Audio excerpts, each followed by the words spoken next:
that there's something wrong with the world. You don't know what it is, but it's there. You can feel it. Get up on out the bed and start to move your balls. Wake up a word in Solomon Jones. Word. You better wake up now. Good morning. This is Solomon Jones on 900 AM, 96.1 FM, WURD, and I want to welcome you to another edition of Wake Up with Word. Beautiful day out today. It went down to it got kind of cool, not cool, but it got a little cooler last night. And my wife likes to open the windows even when it's hot. And I'm like, Levita, how's it feel? I said, oh, it feels great out. It feels real great. I said, yeah, well, does that mean you're going to open the window? She was like, no, because then I'm going to be criticized, led by you. You know, we like the air on. We do. We like the air on. We'll put on a little jacket. Yeah. You know what I mean? I'm like, yo, man, I am not paying for this stuff for nothing. Like, it's hot, I'm putting it on. I'm turning it on. And when you turn it off and then cut it back on, it works harder. It works harder. Yep. Yeah, the bill gets higher. That's right. That's my rationale. That's my rationale. I'm sticking to it. But it's beautiful outside today. Gonna get out and just enjoy a little bit of nature. That's kind of what I've been doing. I'll go sit in the backyard a little bit with my wife. She sits out there more than I do. Because once the evening comes, see, I'm dark skinned, right? And mosquitoes are like drawn to that black. They like, ooh, and he's sweating and he black, ooh, yeah. And they bite me all on my head. It's bad, Kuwait, because they got more surface to bite. You know what I mean? Like, look at all this space. They get on that head, boy. I come out with lumps all on my head. So I got to get out there early and then get in. Like, all right, Levine, you stay out here. I'm going it out. You know, so that is going on. Just a whole bunch of stuff. Last night we had a little snafu with our Man Up PHL online mentoring meeting. Sometimes with technology, man, you get glitches. And so we will, of course, be coming back together next week, next Tuesday at 6 p.m. For our next mentoring session. But there's a lot going on. And some of it is bad, but you know what? Some of it's good because we're moving toward justice, one life at a time.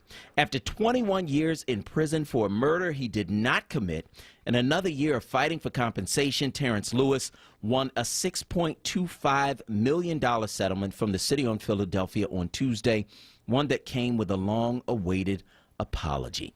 I'm liberated now, Lewis, 41, said Tuesday evening, according to the Inquirer. First, I became physically liberated with the exoneration. Now, economically, financially speaking, I'm free. I'm not chained. Next is my education. I'm going to liberate myself mentally. In a lawsuit filed last year, Lewis alleged rampant police misconduct, coercion of witnesses, and concealment of evidence in his case. In a statement, Mayor Jim Kenney said the settlement is a step.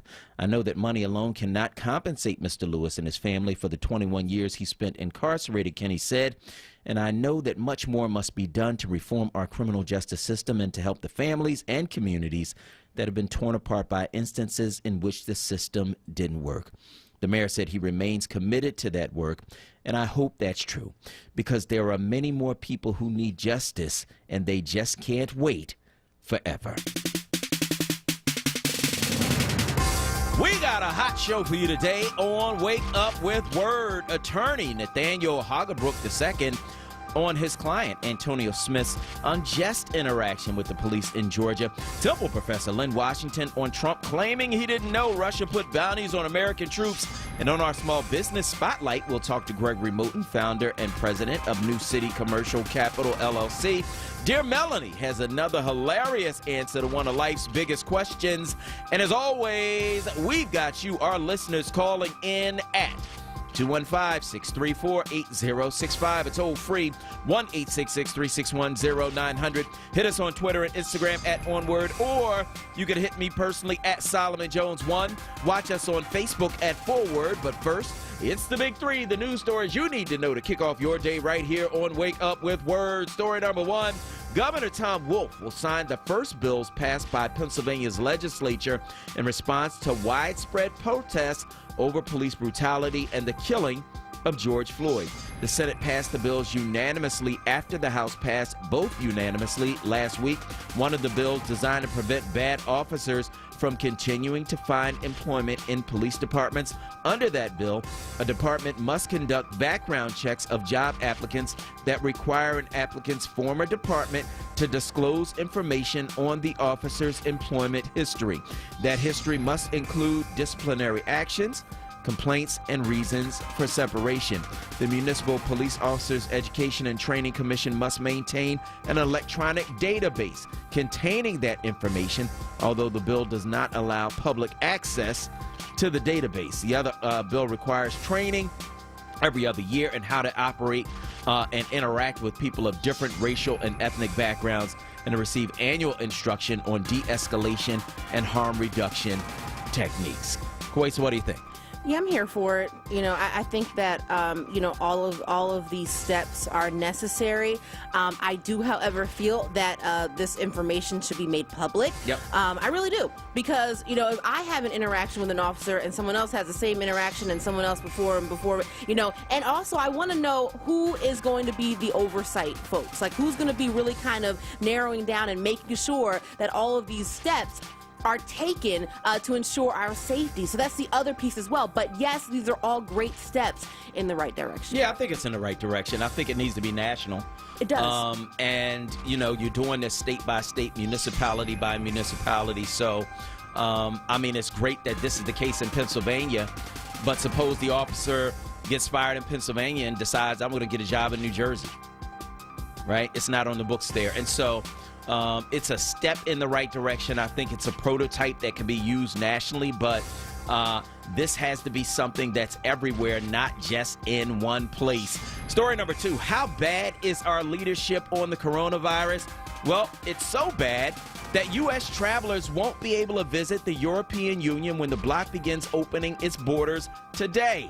But wait, there's more. The U.S. is going in the wrong direction with the coronavirus surging badly enough that Dr. Anthony Fauci told senators yesterday some regions are putting the entire country at risk, just as schools and colleges are wrestling with how to safely reopen. With about 40,000 new cases being reported today, Fauci, the government's top infectious disease expert, said he would not be surprised if we go up to 100,000 a day if this does not turn around. I'm very concerned, he told a hearing of the Senate Health, Education, Labor, and Pensions Committee. Infections are rising rapidly, mostly in parts of the West and South. And Fauci and other public health experts said Americans everywhere will have to start following key recommendations if they want to get back to more normal activities like going to school. That means crazy Trump followers, please stop acting stupid. Wear a mask. At least wear it when you go to the store or when you're around other people. It's about not infecting other people. That's what it's about. And it's not political. It's about saving your life. That's what it's about. And so I'm not surprised to see infections spiking in the United States, because we have this warped sense of freedom, especially in some communities, where it's like, oh, nobody can tell me what to do, not the government, not the cops, not anybody, because, I'm free. Well, you're free to kill yourself if you want to, but please, please don't kill me. Yeah. I'm not surprised that this happened, because we do. America has this kind of elitist attitude. We're like, nothing will impact us. We're so strong. Nothing's going to hurt us. And that's part of that American way, right? But I think the other thing that kind of freaks me out too, to parents who have kids going to college, make sure you check with the college on how they are going to be admitting kids back into school. I'm not going to name names, but a lot of schools in the South are going to be like, we won't require certain things for you to come back. You don't need to take a temperature check. You don't need to do that. And, you're going to put all these kids at risk. And not we, but younger people are going to easily transmit that to older folks, and it's going to be more dangerous, and it's going to spread even more. So I think that people just need to make sure they're vigilant and wear your mask. It's not that difficult. Just wear it. Yeah. At least when you get around other people, right? And speaking of your president and some of the crazy decisions he's made, I'm still on this thing from yesterday, and let me get this straight. Russia offered to pay people in Afghanistan to kill American troops. The New York Times said Trump knew about it last year and didn't do anything about it. He didn't even tweet about it, which is crazy because Trump tweets about everything. Having a rally when a virus is out here killing people, Trump tweets about it. Trying to look tough by gassing peaceful protesters, Trump tweets about it. Posing at a church with a Bible you haven't read, Trump tweets about it. But when Russia puts a bounty on American troops, Mr. MAGA, he don't say a word. That's amazing to me. The same guy who said Colin Kaepernick was dissing the troops by kneeling for social justice says nothing when Putin puts a hit out on those very same soldiers. The same guy who walks on stage and hugs the American flag says nothing when Russia goes straight gangster and pays folks to kill our troops. I wish I was making this up, but I'm not. Unfortunately, the White House seems to be making up answers on this whole sorry mess. They claim Trump was not told about the Russians paying people to kill our troops, but various media outlets say he was told as early as last year. So wait, Trump can have the military shoot rubber bullets at peaceful American protesters so he can walk to a church for a photo op, but he can't tell the military to do anything about Russians paying to kill American soldiers. I'm disgusted by it because Trump fights to keep Confederate monuments in place. He fights to keep Mexican children in cages. He fights to keep black people facing racism, but he won't fight to protect our troops. It's one thing to lie when you ain't hurting nobody. It's another thing to lie when it's costing people their lives. I want to hear from you. Give me a call, 215-634-8065. That's 215-634-8065. A lot of people think, Kuwaisa, that Russia has something on President Trump, right? I happen to be among them. There's no way in the world that you are acting this way when they don't have anything on you. They got to have something on him. And that brings me to the next point. The Supreme Court is supposed to be ruling on the case around his tax returns sometime this week. There's something in those tax returns that he's been hiding from us. There's something in those tax returns that we need to see. Might have something to do with Russia. It might not. I don't know. At this point, it's just speculation. But if you've been hiding your tax returns for years, telling various lies about it, oh, I'm under audit, oh, I can't show them, oh, there's nothing in there anyway, all of these lies, right? What's in the tax returns, man? And what is it going to show us about your relationship with Russia? What's it going to show us about your business dealings in Russia? What's it going to show us about what you were doing in Russia? Because remember, when he became president, he was trying to open a Trump Tower in Moscow, lied about it, was still trying to negotiate it even in the midst of the campaign, right? When he was running for president, he had business dealings in Russia. When he was running for president, 16 people on his campaign had contacts with Russia during the campaign. Why is that? That's not a coincidence. So my question is, what's going on with Donald Trump and Russia? And is it connected to his refusal to do anything about anything that they've done? I still remember him standing up on the stage with Putin, letting Putin lie about not interfering in our election when every single one of our intelligence agencies said he did. Everybody's not lying.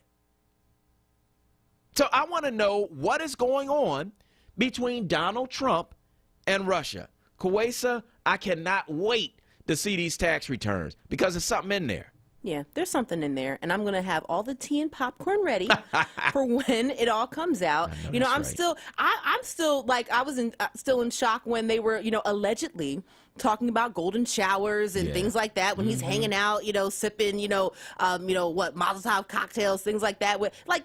I know there's some damning evidence Yeah. that's in there. And so, you know, we'll see, and time will tell, and hopefully he won't be able to continue to keep skirting this issue. Yeah.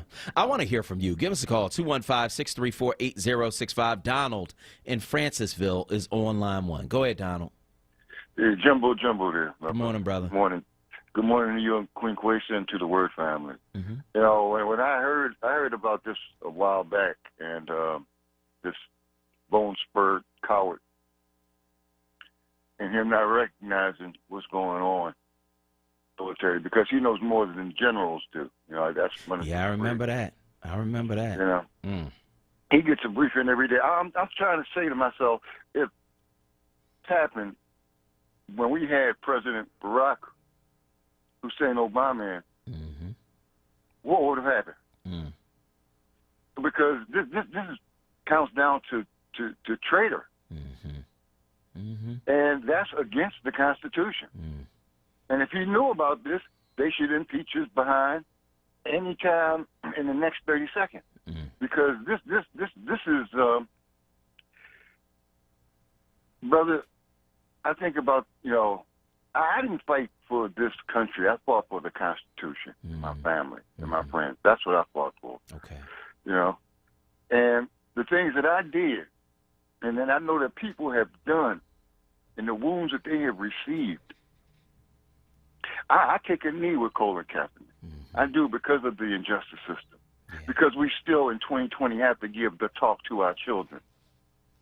Everything is not all right. And there's something wrong here. And Russia does have something on him, especially with his business dealings and everything else. It's going to come out in the wash, but why do people have to suffer till then? I know. We need positive leadership, my brother. I hear you, Donald. We deserve better, family. We sure Thank do. you so much. You're right. Thank you And so I much. want to thank you so much. Donald, of course, served in the military. And so, you know, imagine you in the military, right? And you hear that your commander-in-chief, the president of the United States, knew that Russians were putting a bounty on your head, paying the Taliban for each American troop that they killed. How would you feel? You out here putting your life on the line. You out here in some foreign country, some place you ain't never heard of, never seen, right? Fighting for something that you don't even understand, right? And you have an enemy that's putting a bounty on your head for another enemy to kill you. Your commander-in-chief knows about it and does nothing. Now, how many tweets has he sent out since last year? 3,000, 4,000, 10,000, right? How many times has he been before the American public? He was, you know, before us every day talking crazy around the coronavirus. Remember, drink bleach and all of that nonsense, right? Put light in your body and all of that craziness. You understand?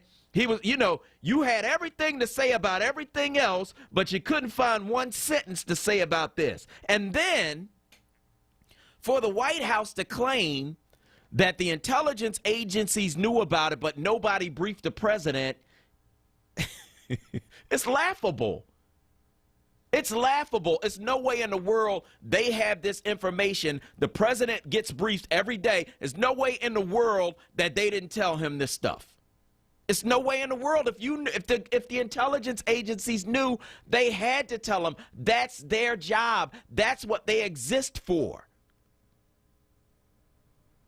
So he knew, and not only did he know, not only did they brief him verbally and in writing, not only that, after they briefed him, he invites Russia to come to the G7 summit. They had been pretty much kicked out of the summit. Oh, I want Russia to come.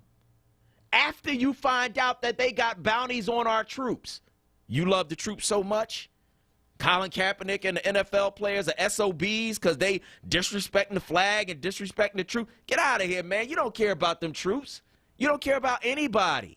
It is unbelievable. We're going to go to break. On the other side, we're going to continue the show right here on WURD. Pico has many ways to help you lower your energy usage and save money at home. Here's one. Have an old working fridge or freezer in your garage or basement? Pico will pick it up, dispose of it responsibly, and give you a $75 rebate. That's right, $75. Plus, you can save as much as $150 a year on your energy bill by getting rid of it. Just schedule your pickup at pico.com/recycling or call 1-888-5-PICO-SAVE today. Be sure your fridge or freezer is plugged in and working at time of pickup. Word Radio, 96.1 FM and 900 AM, WURD. Tune in every Saturday at 6 p.m. to Recovery Talk 101 with your host, Rick Ford, talking about addiction, treatment, and recovery. Right here on Word Radio. Now, a traffic update on Word Radio. Good morning. This report sponsored by Ace, the helpful place. A little busy 95 southbound from Cottman Avenue down through Bridge. New construction layout there, so traffic a bit heavy through that area as a result. South of that, Allegheny down through Girard, a bit of a slow ride. Northbound 95 in Delaware County, delays from the Commodore Barry up to Curlin Street. Disabled vehicle in that right lane. Schuylkill Expressway westbound University through South, a bit slow. Eastbound delays Montgomery through Girard. Vine Expressway through Center City. Not too bad this morning. 55 northbound getting heavy from Deptford into 42. Staying in is a little easier when you can grill out, so let Ace help you find a new grill from their top brands. Right now you can get free assembly and delivery on grills and accessories, $3.99 and up. Offer valid for Ace Rewards members through July 13th. See participating stores for details. For more traffic information, log on to signalert.com. Jim Bachman with your Philadelphia area traffic. You're waking up With Word. hosted by Solomon Jones. Good morning. Right now on Word Radio 96.1 FM and 900 AM WURD.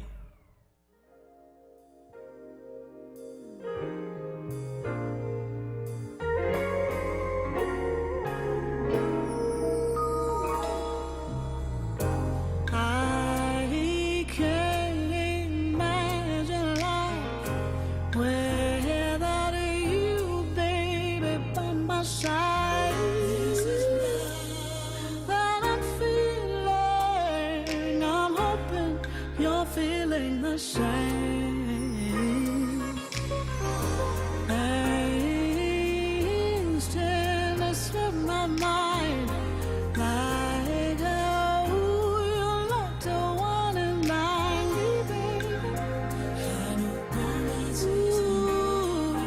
Important to the way that we feel. Have I told you I love you? Have I told you that you mean the world to me? Have I told you I love you?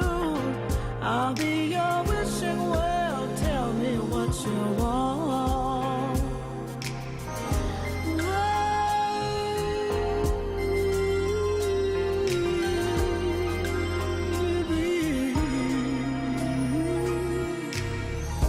Don't you think twice about my love? Hey, say these things because I love you, baby. I'm hoping you feel the same. You know all that I feel inside. Verbally, I tend to hide, baby, baby. Sometimes how much I love you,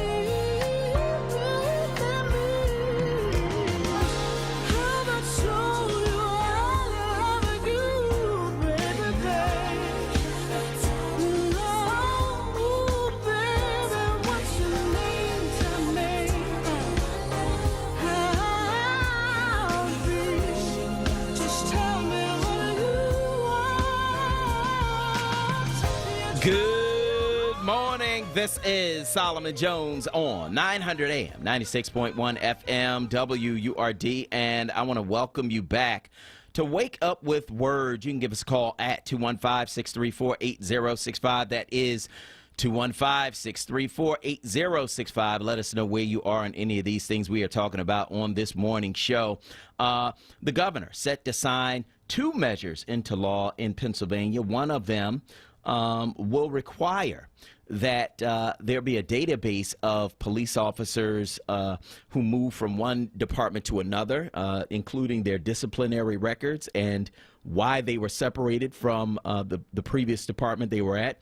This is to prevent officers from moving from one department to another when they have committed heinous acts that really should preclude them from being police officers. In other words, you should be disqualified, bruh.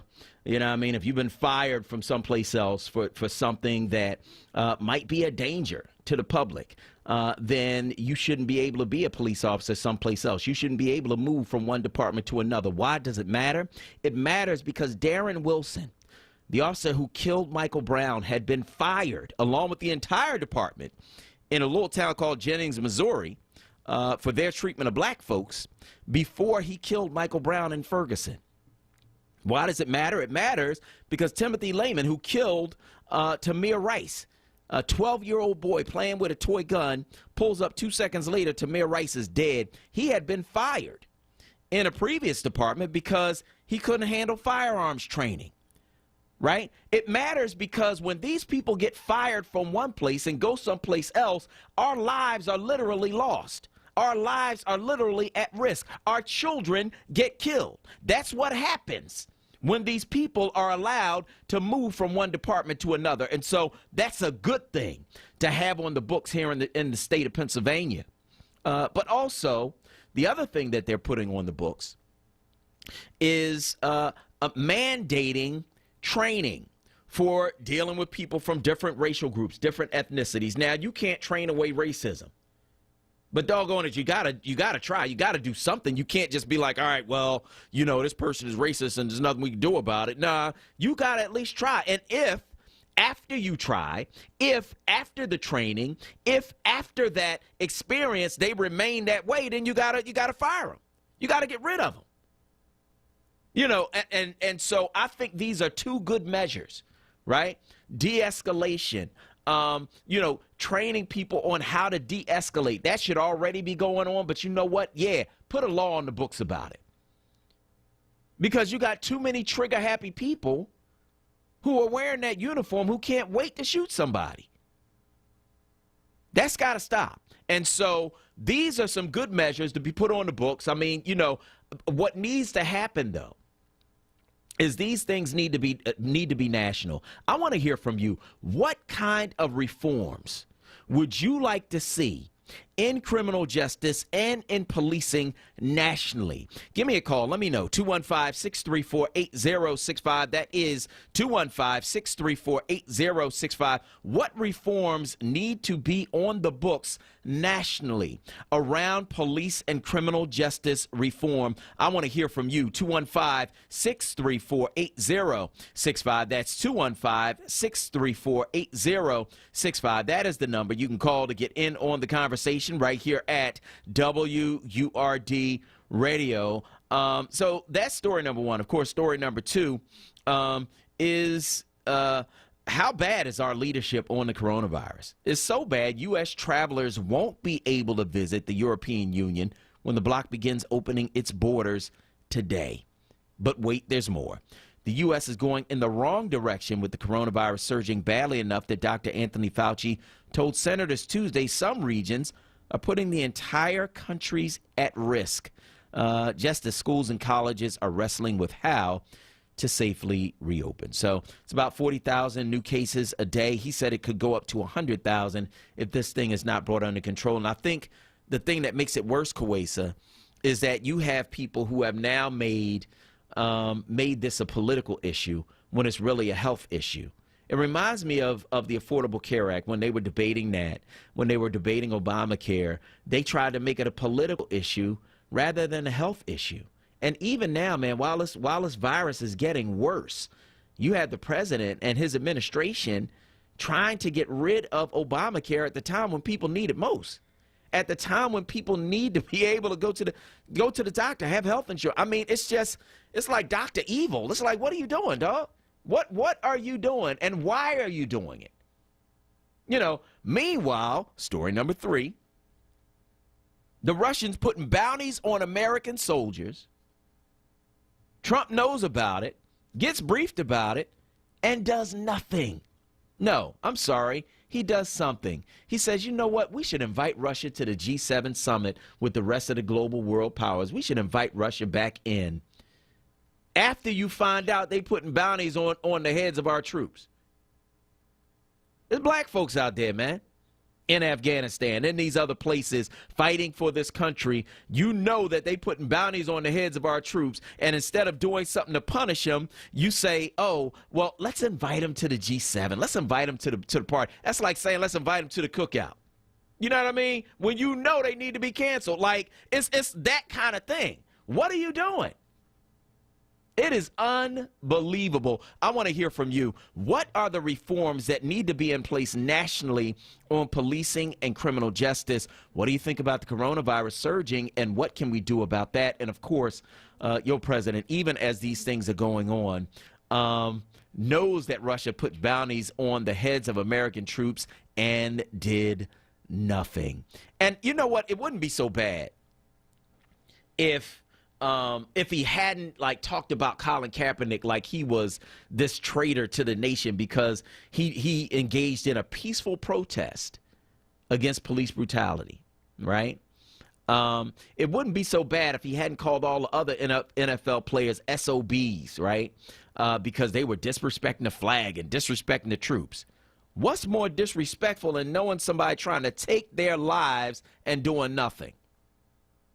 What's more disrespectful than that? I want to hear from you. Give me a call, 215-634-8065. That is 215-634-8065. That is the number you can call to get in on the conversation right here at WURD Radio. Let us know where you are on these various things we are talking about on this morning show. Sheila from Overbrook is on line one. Go ahead, Sheila.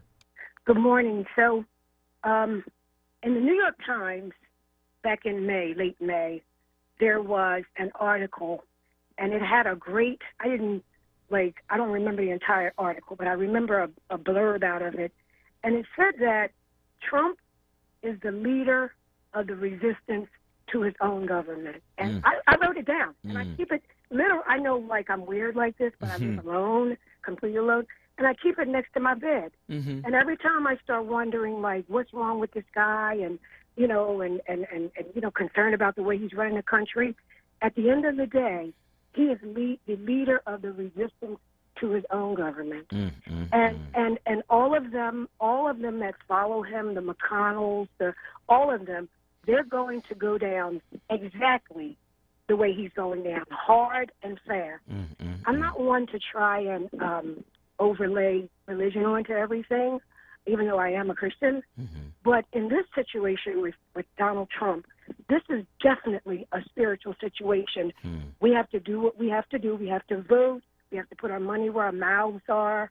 I mean, I do. I always feel like I'm being active when I support causes, when I got bumper stickers on my car, Black Lives Matter. I make sure that they come to the Black Lives Matter. I got a Biden bumper sticker. I got Biden shirts.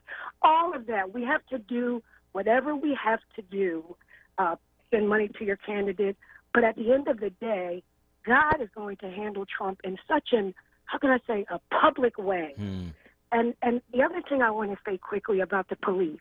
First of all, I love what's going on with Commissioner Outlaw and our DA.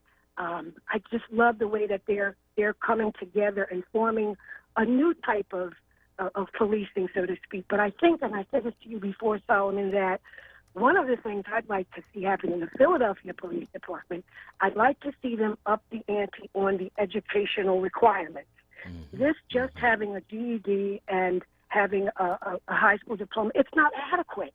They need to know more. It's just like, Solomon, it's wonderful that people get jobs, without having degrees, but you're an educated man. Your wife is an educated woman. The majority of the people at the station, Quasa, their education means something, and it helps. And finally, I want to say about Brother Stanley, I forget his name, but whose son the murderer is finally being caught. Yeah, Stanley Crawford. Yes, he's a member of the Black Male Community Council, isn't he? Yes. That gentleman has been determined to make a difference in our community. And he worked with Commissioner Outlaw, and he worked with the DA, and that's what we have to do, Solomon. I remember when you were part of that march we did close to last winter, and I remember you probably don't remember, but you asked me at the end of the march when we finally finished, and we marched all up through those dark streets, if you remember. I do remember, in Frankfurt. Right. Mm-hmm. And you asked me, you said, "What do you think?" You said to me, just by yourself, "What do you think about this?" And I said, "I think this is important because we're not out on Broad Street. We're up behind in the places where nobody wants to go. We're marching, going up, and we have to just stay active, Solomon. That's all I know to do, and put our money where our mouths are." That's it. Have a great week. Thank you, Sheila. I appreciate that, and thank you for always being out there on the front lines. We appreciate you. I want to hear from you. Give us a call, 215-634-8065. That is 215-634-8065. Fran from West Philly is online too. Go ahead, Fran. Good morning, Solomon. Good morning, Queen Houseball. Good morning. So you asked the question, what would you like to see in regards to reform in policing and criminal justice? Yes. So when I Googled what is life in Pennsylvania, it says life in Pennsylvania is your natural life with no possibility of parole. That's what I would like to see possibly, because I truly believe that people can change. And they do. And if you give them a life sentence, and the way the judges are giving them double and triple life, then you're saying that you never want them to ever have opportunity to come home. They'll never have children, or someone will never be a grandparent or whatever. But I'm just saying, that could change. Maybe life could be 20 or 30 years, not your natural life. That's all I want to say. All right, Fran, I want to thank you so much for your call this morning on WURD. I went to talk to some brothers up in Graterford who had put together a program, these lifers, and one of them had gotten his doctorate while in prison, had put together a program that's now called the Community Forgiveness and Restoration Program that works with faith institutions outside of the prisons in order to give brothers a foundation when they get out. To help them get employment, to help them get connections, to help them get a support system so that they don't go back. And this brother created that in prison while doing life. And so, Fran, when you say that, I think of that brother, and I think of the fact that he has evolved and has changed and could have another chance under a different circumstance, but here in Pennsylvania, he does not. And so I hear you, and I think that that's something that needs to be looked at. One of the brothers that I interviewed when I went up to Graterford, who was doing life, happened to be a juvenile lifer, and he got out. And I saw him the other day, brother named Ike, saw Ike the other day at a meeting with some leaders from the city, and was just so proud and so glad and so happy to see him have another chance. And so, Fran, when you say that, I think about those brothers, and I think that you're right. I want to hear from you. Give me a call, 215-634-8065. We are going to go to break, and on the other side, we're going to continue the show with you. I'm Solomon Jones. We'll be right back. Times are changing, and you deserve a system designed to grow your business. Meet Jaxcom, the new standard in business class voice. Only Jaxcom gives you the most features per dollar. Things like visual voicemail, call monitoring, advanced call queues, virtual assistant, plus a lot more. The stuff the other guys charge you extra for or don't have. Jaxcom proudly supports Black-owned businesses. Reference WURD for 20% off any plan. Jaxcom. Visit us online at jaxcom.net. That's JAXCOM.net. Be heard. Want another way to join the conversation? Follow us on social media Using the hashtag onWURD. Be heard. Stay connected to Word Radio. Independent Black Media. Oak Street Health knows their patients. Every day, health is the best way to improve their quality of life. That's why Oak Street's providers take the time to listen to each patient, understand their individual circumstances, and develop comprehensive care plans that address their needs. Oak Street Health offers a better way to care for seniors and help you understand insurance. Welcome visits are encouraged in Oak Street Transportation. Call Oak Street Health Parkside now, 215-392-0305.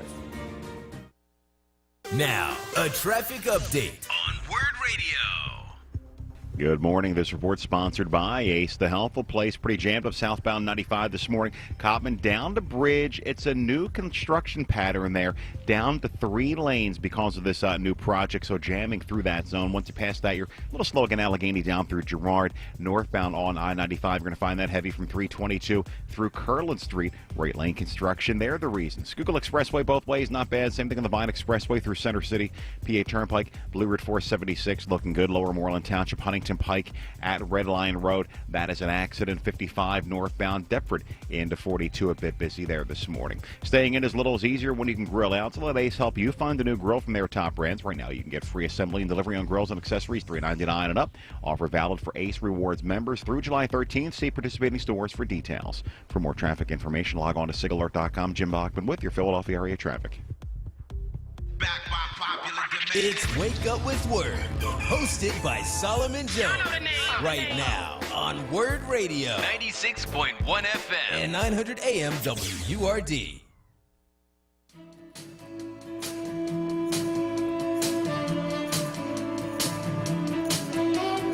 Over the horizon, she's smooth sailing these concrete seas. Now she headed east down the boulevard. Sure, said I like the way, said I like the way you sail your ship now. Let me be your cargo. I won't weigh you down, no honey, I won't weigh you down.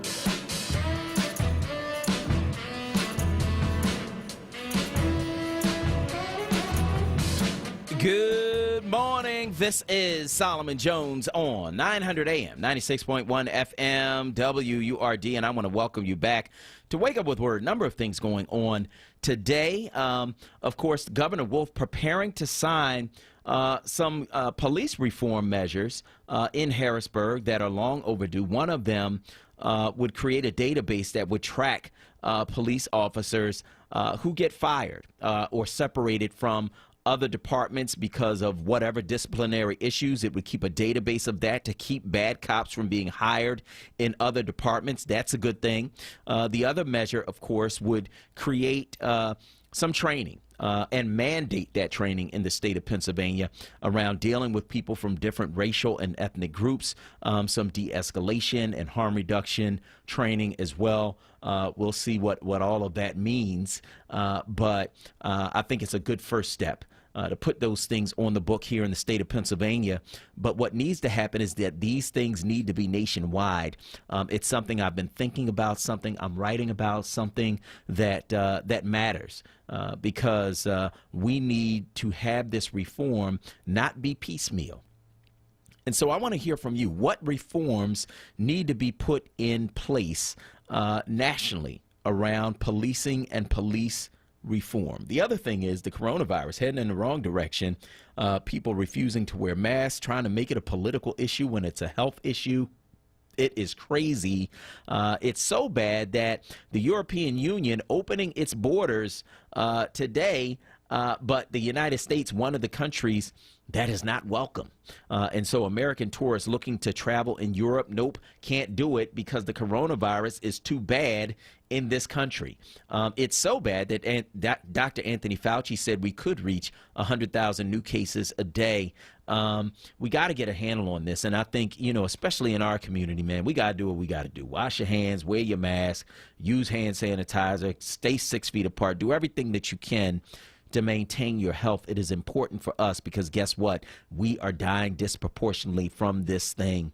And speaking of bad leadership on the national level, Donald Trump. Oh, Trump.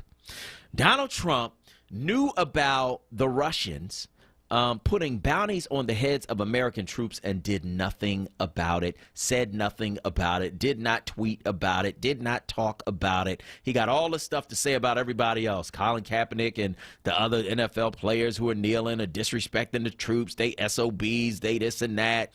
Well, what's more disrespectful than allowing a foreign entity to put bounties on the heads of our troops, knowing about it and doing nothing? What's more disrespectful than that? So I want to hear from you. Give me a call, 215-634-8065. That is 215-634-8065. I'm going to go back to the phone lines. We're going to take your calls on these and whatever other issues you want to talk about. Let's talk with Gary from Chester on line 1. Go ahead, Gary. Simon Jones, thanks for taking my call. You're welcome, brother. Simon Jones, voting is so important because, see, look at the mess we got going on. We got coronavirus going on. We got I don't know what this is. This guy in the White House who's friends with Russia, which I don't understand. Yeah. And I'm so angry because I remember hearing black people voting, talking about they're going to vote for him and this and that, and it made me mad. So you know what, Solomon? What? There's an old saying, you reap what you sow. Yeah, you do. And you know what happened a lot of times? People be reaping saying hope for a crop failure. You know what I mean? But not this time. No. Now, Solomon, here's the thing, Solomon. Mm-hmm. He would have got the briefing. All he had to do was put it in the color book, and he would have got it. Thank you, Gary. I appreciate your call this morning on WURD. And you know, there's some discussion, Kuwaisa, around him not reading the briefings that. But even if you're not going, okay, if you know he's not going to read it, I know somebody told him. I know they told him verbally, like, excuse me, Mr. President, Russia's putting bounties on our troops. Yeah, whatever. You know, he's not listening. He's not listening. They telling the man what's going on, and he, you know, it's like, all right, well, yeah, okay, that's fine. I got to send this tweet out. You know, foolishness. And I've always said from the very beginning, if I don't have time to be on Twitter like that, how you got time and you supposed to be the president? How do you have time for that? Try to understand that. Let's go back to the phone line. Sherry from West Philly's on line 3. Go ahead, Sherry. Thank you, Solomon, for picking up my call. Mm-hmm. And I would like to add, I was asking myself the same question. I don't even have time to go on Twitter, and this man is the president of the United States, and he has time to go on Twitter. You know, but Solomon, I would like to say, what is the outrage from this Republican? Yeah. I mean, what are they saying? Where is the outrage? Because no one is saying anything. No, they're not. And I don't even believe them one bit that they're gonna vote for Joe Biden. And I keep saying, don't believe these guys. They're not coming out against this man, and they're going to vote for him again. Okay? And now Americans are not allowed to go to Europe. Look how embarrassing it is. Yeah. I mean, I don't know, people don't travel, but people like us that travel, it's so embarrassing to even be here. So, dear white America, for whatever you have been told that, oh, black people are not smart, they're dumb, all this sort of stuff. Here is your proof, Donald Trump. The most ignorant man ever to exist on this planet, and he's white. And one of the most intelligent people ever to be president of this country is black. Thank you very much, America, for lying to everyone that you're smart, but you're not. Thanks for picking up my call, Solomon. So thank you so much, Sherry. I appreciate that. And I want to hear from you. Give us a call, 215-634-8065. Let's go to Brother Mayo from South Philly on line 2. Go ahead, Brother Mayo. Good morning, Brother Solomon. Good morning. Wow, that was powerful, man. Yeah, that was deep. Everybody is, man. This president, man, he has got to. He's not going to get it, and I like that the guy who said if we put it in a comic book, maybe he would have got attention to it. Yeah, I mean, he is really getting. Well, he's been like unbelievable, man. The prison, not just prison reforms, but the whole law enforcement reforms. Period, man. I would love to see him do away with, like that sister said, that life meaning life. I still believe there are so many people in Pennsylvania that really don't, and in Philadelphia, that really don't understand that when you get a life sentence, that means forever. It ain't like, because a lot of people I talk to think, yeah, but they said life, but they'll get out in 12 or they'll get out in 20. No, they don't understand that. In Pennsylvania, man, when you get that, basically you're done. And some of the nicest people that I've met are those who had that sentence and are home now, man. I mean, you would never know it to meet them in the street. I also wanted to comment on his, us as a nation being banned from the EU and a lot of other countries right now, man. I read something yesterday that said Rwanda, of all places, was like they don't want Americans over there now. So it's almost like all the things he said about other countries, it's like, now, who's the S-hole country now? How about that? How about that? I want to thank you so much for your call on WURD Radio. You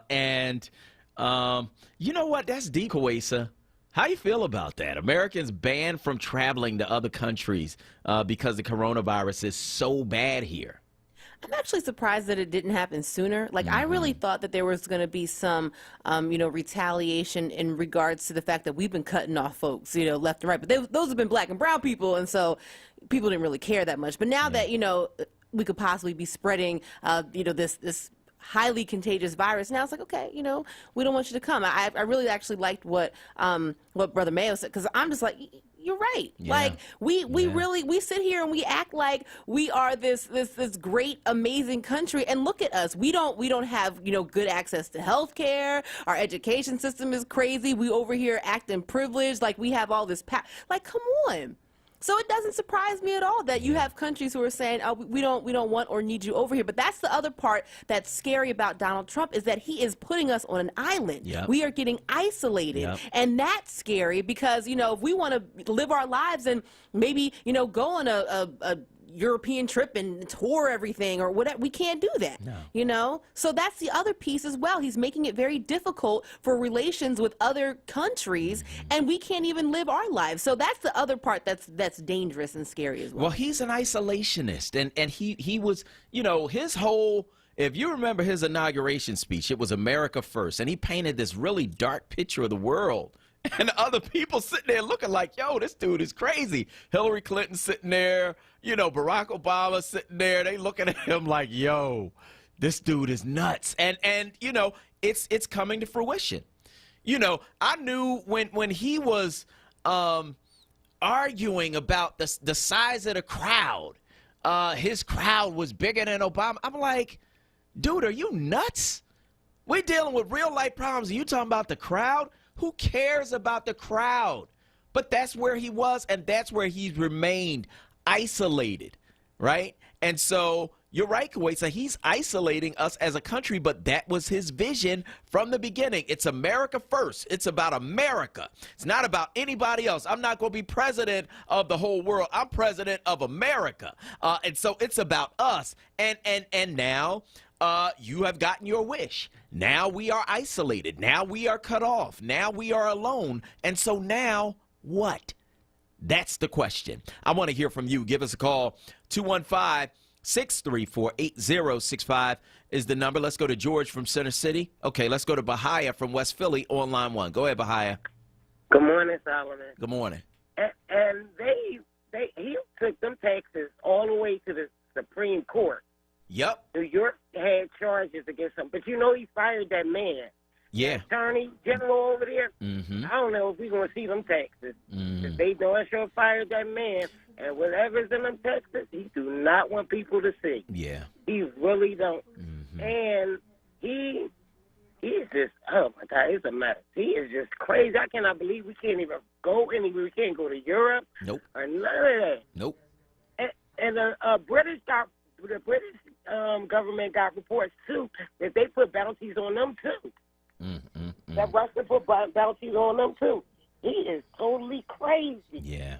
But have a good morning. All right. I want to thank you for your call this morning on WURD Radio, and I want to hear from you, 215-634-8065. That is 215-634-8065. Let's go to Facebook and see what people are saying there. Of course, you can weigh in on Facebook at onWURD. That's FORWURD,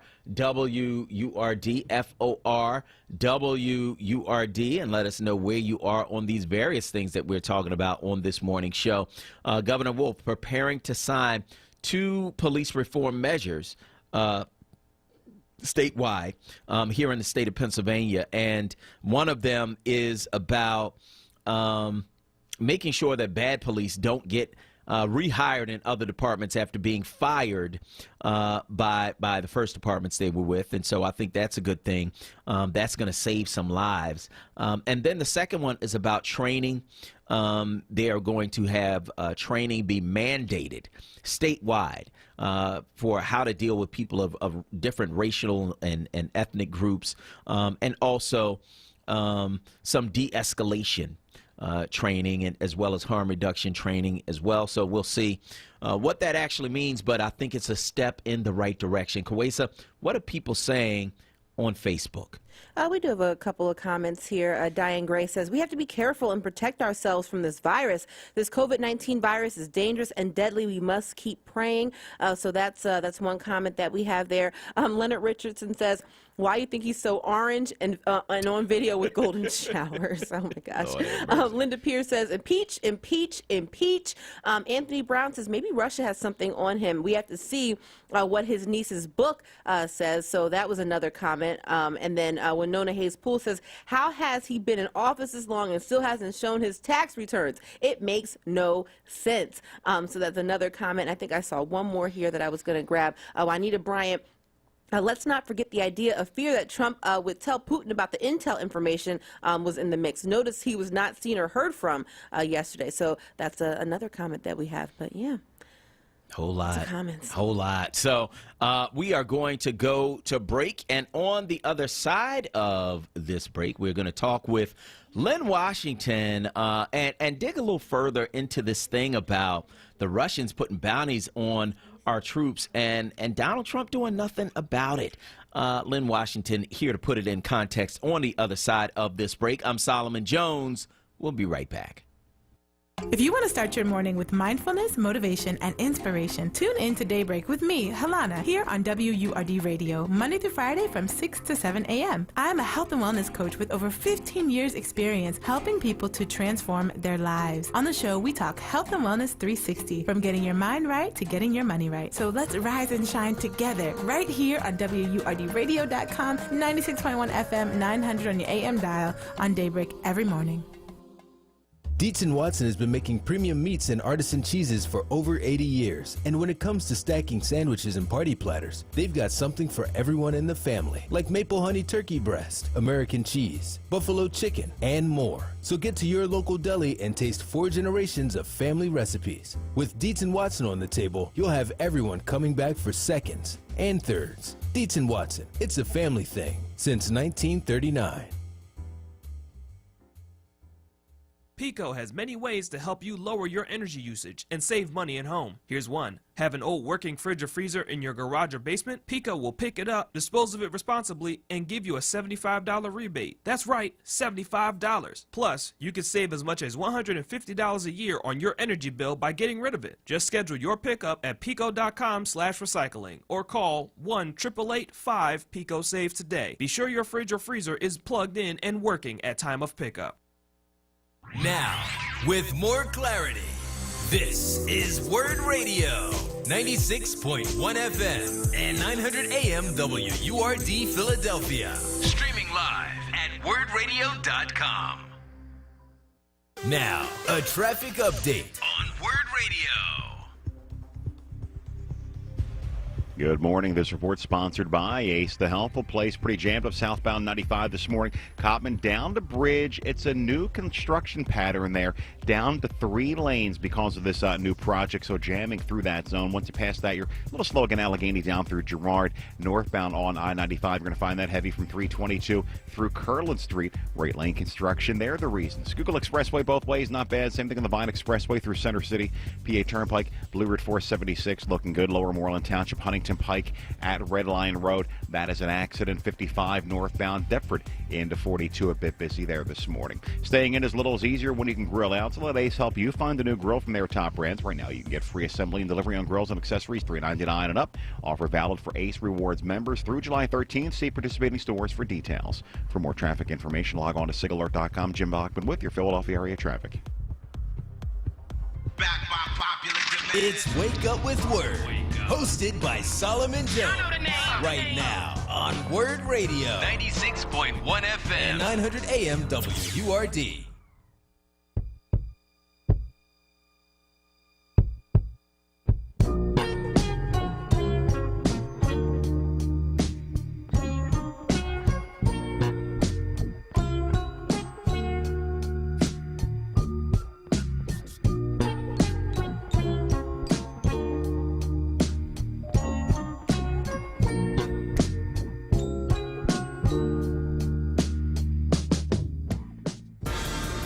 What we saw was misconduct by police. As Malcolm X said, American democracy is nothing but disguised hypocrisy. If you did see the video and you did nothing, you need to go. And now, Lynn Washington, only on Wake Up with Word.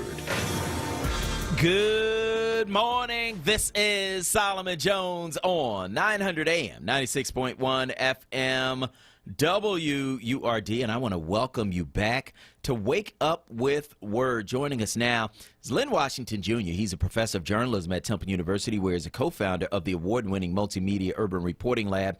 In addition to his Temple degrees, Washington holds a law degree from Yale University. Lynn, good morning.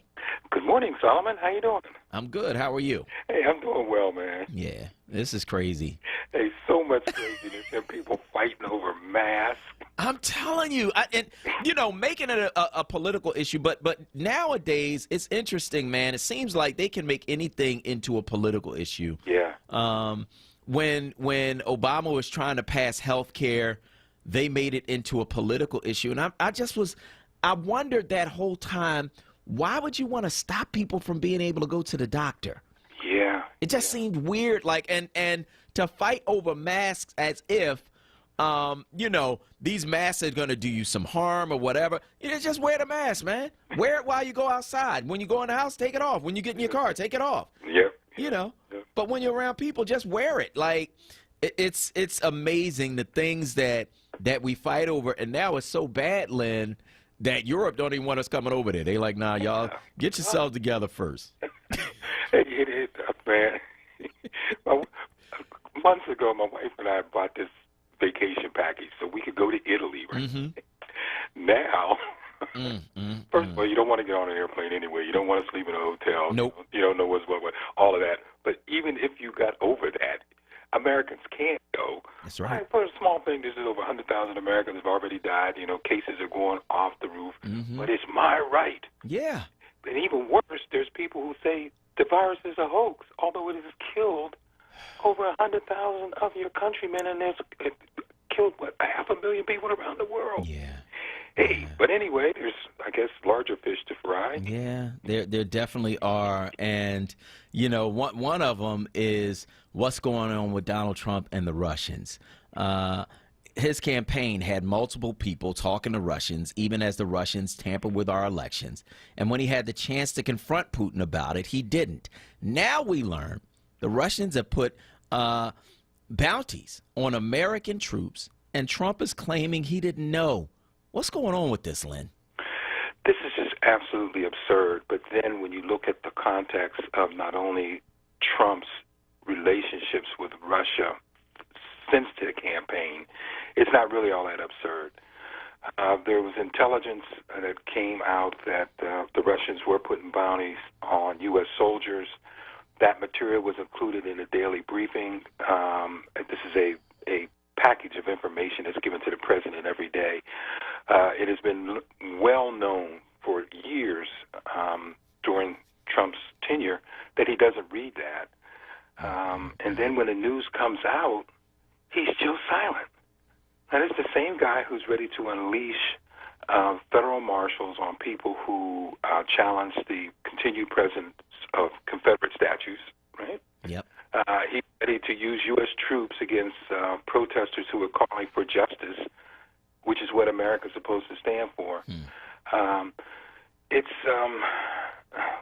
unusual in the extreme, but it's very consistent with Trump's pattern.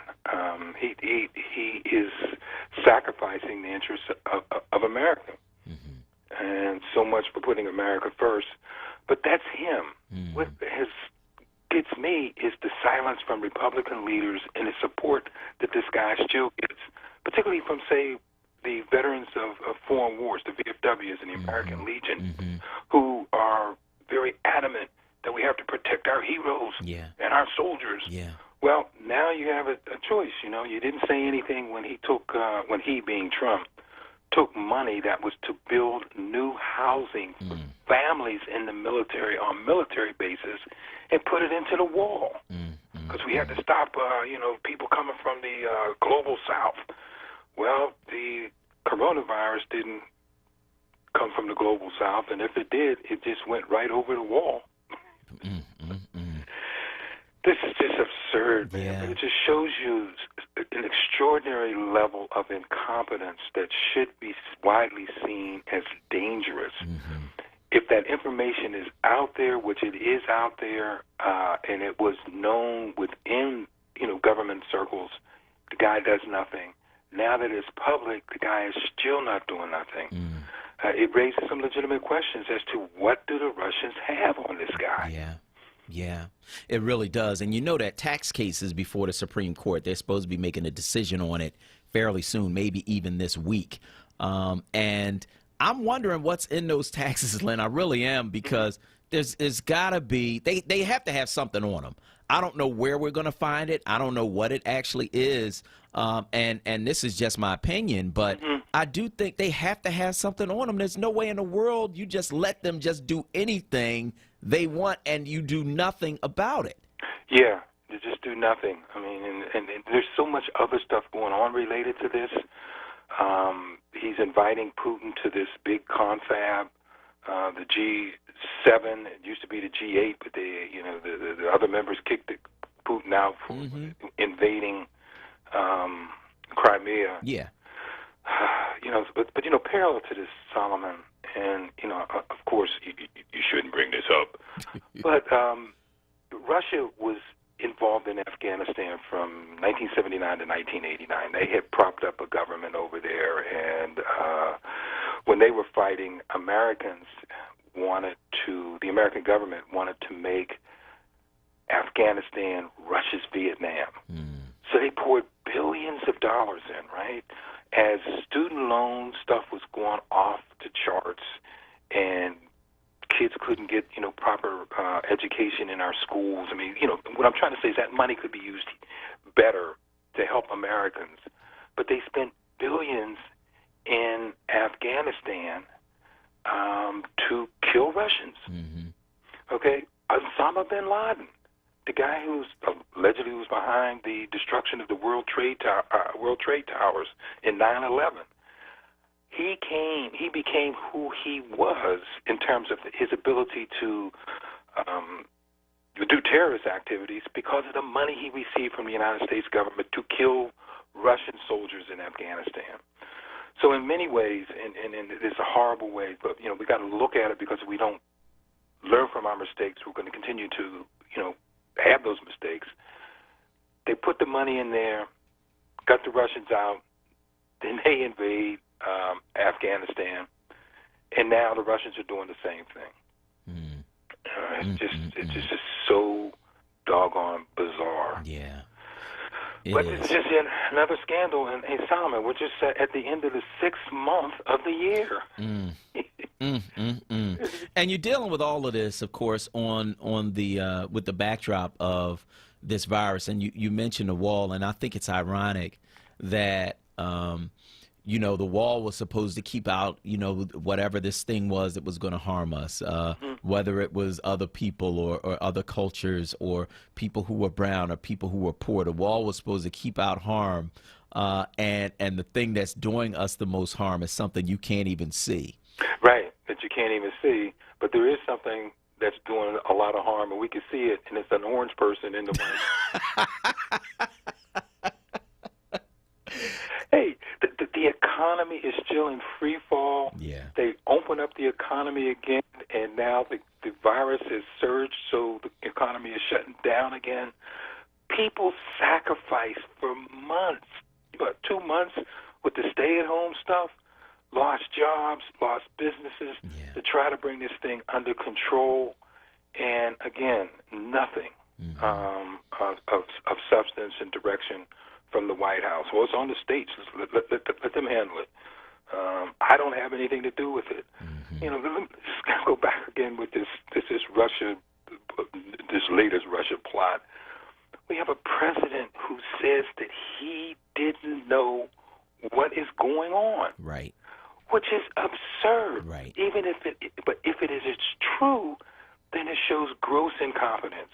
However, you know, one of these things about not learning from history and letting it repeat itself again, we've let people get away with this. You know, this is my job, but I didn't do it, but it's not my fault. Chris Christie, Bridgegate. I didn't know that Bridget Kelly was planning this, although Bridget Kelly's office was like 6 feet from my office. Ron Castile, the former DA of Philadelphia, fight against the appeals of Mumia Abu-Jamal. When Ron Castile gets on the Supreme Court of Pennsylvania, Mumia appeals his case. Mumia says, we don't want you on our case because you fought against my appeals. He turns around and says, well, yes, I signed the appeals as DA, but I never read them. You know, so I didn't know what was going on about the biggest murder case in the city at the time when I was the DA of that city. So we've allowed these officials to get away with this stuff, and now we see it exhibited at the presidential level time and time again. Yeah. Yeah, we're talking with Lynn Washington, Temple Professor of Journalism, about what's going on with Donald Trump and the Russian bounty story. Now, here's why it does not make sense to me that he would know. So, if he gets these daily briefings, even if he doesn't read the briefings, if doesn't somebody talk to him and you know, for something this important, somebody putting bounties on your troops. Who else should be in trouble if, in fact, he did not know, which, you know, it's a claim I don't believe. But if he didn't know, okay, the intelligence agencies knew. Shouldn't somebody else be in trouble if he can claim he didn't know? Oh, absolutely. The National Security Advisor, the National Intelligence Coordinator, the Chief of Staff, and if we're going to really talk about Trump's staff, Jared Kushner, along with Trump. You know, aren't they his advisors? Shouldn't they know this stuff? They're involved in everything else. There should be a whole lot of heads just, you know, lined up to roll. There should be, in fact, this morning, you know, when things open up at 9 o'clock, there should be a procession of people being marched off the White House grounds for not telling the president. That is your job. And if it's your job to bring this kind of information to the president and you didn't do it, according to what the president says, then he should be outraged. Yeah. You know, I need to know this information. I need to do this because I support our troops. This is the president who went off on black professional football players because they took a knee. And the knee was not an insult. The knee was just a recognition that we need to do something about police brutality that has now brought this whole country down to its knees. Yet, when we have something really involving the troops, he says nothing, and the people around him that should have said something, they still have their jobs. Once again, it's amazing how certain people can hold important jobs and not do their jobs, but other people are harangued and harassed. It's not too long ago when affirmative action was blasted, not for its remedial thing, but for putting incompetent people in positions that they shouldn't be in. Well, now apparently we have incompetent people in positions, and nobody is saying anything. When I say nobody, I mean, you know, you and other people are bringing this to the public's attention. But those who are so quick to criticize are now silent. Yeah. It's amazing. It's amazing. Yeah. That is Lynn Washington. He is a professor of journalism at Temple University, also the co-founder of the award-winning Multimedia Urban Reporting Lab. In addition to his Temple degrees, Washington holds a law degree from Yale University. Lynn, Thanks so much. Thanks, Solomon. Take care, buddy. All right, you too. So we're going to take your calls at 215-634-8065. That is 215-634-8065. That's the number that you can call to get in on the conversation right here at WURD Radio, 215-634-8065. Of course, on the other side of this break, we're going to be talking with attorney Nathaniel Hogerbrook II. His client, Antonio Smith, was abused, brutalized, really, by police in Georgia. They filed suit, and we're going to talk about that on the other side. But right now, we're going to talk to you at 215-634-8065. So let's go to Louise from Center City on line 1. Go ahead, Louise. Well, hello. How are you doing? I'm good. How you doing? I'm all right now. I hope I can get these points across right quick. Okay. The reform bill for the police department, like you said, it should be nationwide. Yep. And I'm still not satisfied until they include taking money out of their pockets when they're sued for their misconduct. I'm not satisfied. Yeah. I agree. And, just like he ignored the Russia issue, wasn't there a I read somewhere where there was a 69-page playbook that the Obama administration pointed out to number 45 about a possible viral outbreak that could include Ebola and COVID-19, which he ignored, and that could have helped him get a leg up on this virus.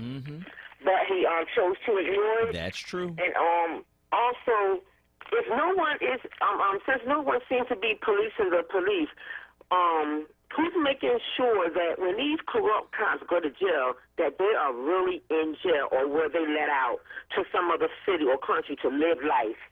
And one more thing, this is going to be far-fetched. This is going to be far out.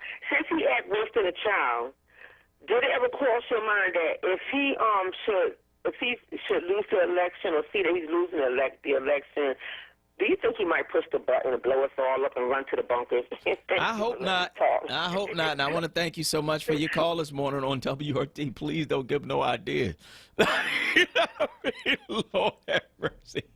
Hey, hopefully not. But, there is the possibility that he wouldn't leave.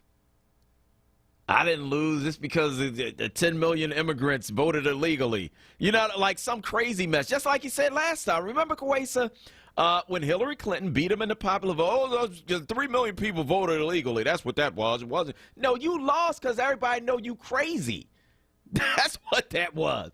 We have this electoral college system that makes it a state-by-state election that most people don't understand. But, the bottom line is this. So the popular vote from every state, right, is counted. If you win the popular vote in that state, you get the electoral college votes from that state. And once you get to 270 electoral votes, you win. You can lose the popular vote, right? If your opponent wins big states like California or Florida, right? Or, New York. You can lose the popular vote. But if you've won like a whole bunch of small states with the right amount of electoral votes, you can win the election. That needs to be abolished. That's, and the reason why the Republicans fight so hard to keep that in place is because they know they cannot win a national presidential election without the Electoral College. They can't, because people don't agree with them. People don't agree with that stuff, man. You know what I mean? So, they can lose a state like California, which has a vast amount of votes, and still win the election because they've won a bunch of smaller states. Like, that needs to be the presidential election needs to be a popular vote, period. You know what I mean? But if you can't win with a popular vote, then you're going to fight to keep the Electoral College, something that was put in place in the 1700s. You're going to fight to keep that in place. It's not fair. It's not right. It needs to go. But this is what we have. And so here in Pennsylvania, we got to make sure we win our state. I'm Solomon Jones. We'll be right back. Weather and traffic to keep you informed for your drive home in the happy hour with Sincerely Sarita. Monday through Thursday, 4 till 7 p.m. Right here on Word Radio, 96.1 FM and 900 AM WURD. I'm Joe Biden, candidate for president, and I approve this message. I'm asking for your support to join our team. We need a leader to unite this country. We need a leader who will push an agenda to move everyone forward, to allow every American the opportunity to share in this country's prosperity. Someone who will lead, but also who will listen. Someone we can be proud of. I promise you this election isn't about me. It's about you, your family, your community, and our country. The moment has come for our nation to deal with systemic racism, to deal with the denial of the promise of this nation to so many. It's time to make health care a right, not a privilege. It's time to give every student the opportunity to get a good education, no matter what their zip code is. And it's time to give workers the pay and dignity they deserve.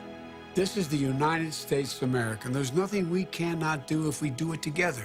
Paid for by Biden for president.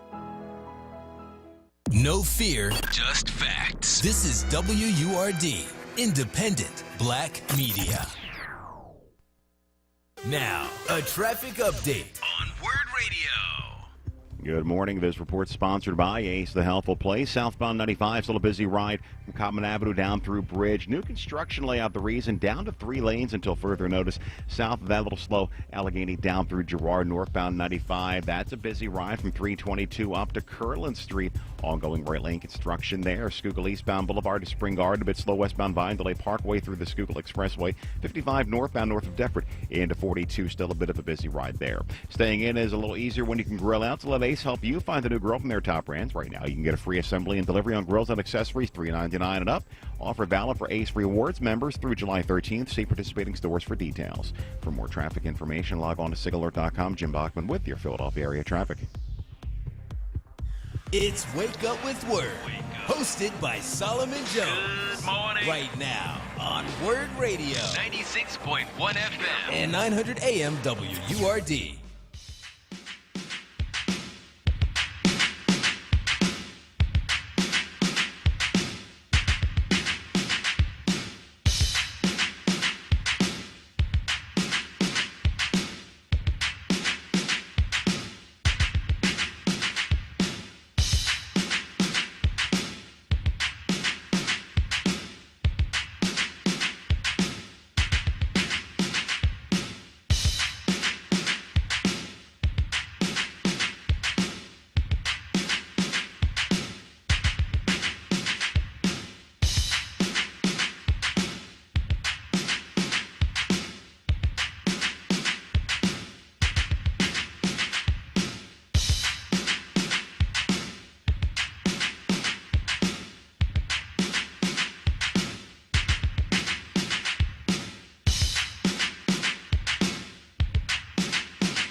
Good morning. This is Solomon Jones on 900 AM, 96.1 FM, WURD, and I want to welcome you back to Wake Up with Word. Our next guest is attorney Nathaniel Hoggebrook II. His client, Antonio Smith, had a brutal interaction with police in Georgia, and now they are seeking justice. Mr. Hoggebrook, welcome to the show. Thank you, Mr. Jones. It's my pleasure to be here. So what happened with your client, Antonio Smith? You know, that is a question that would take quite a bit of time.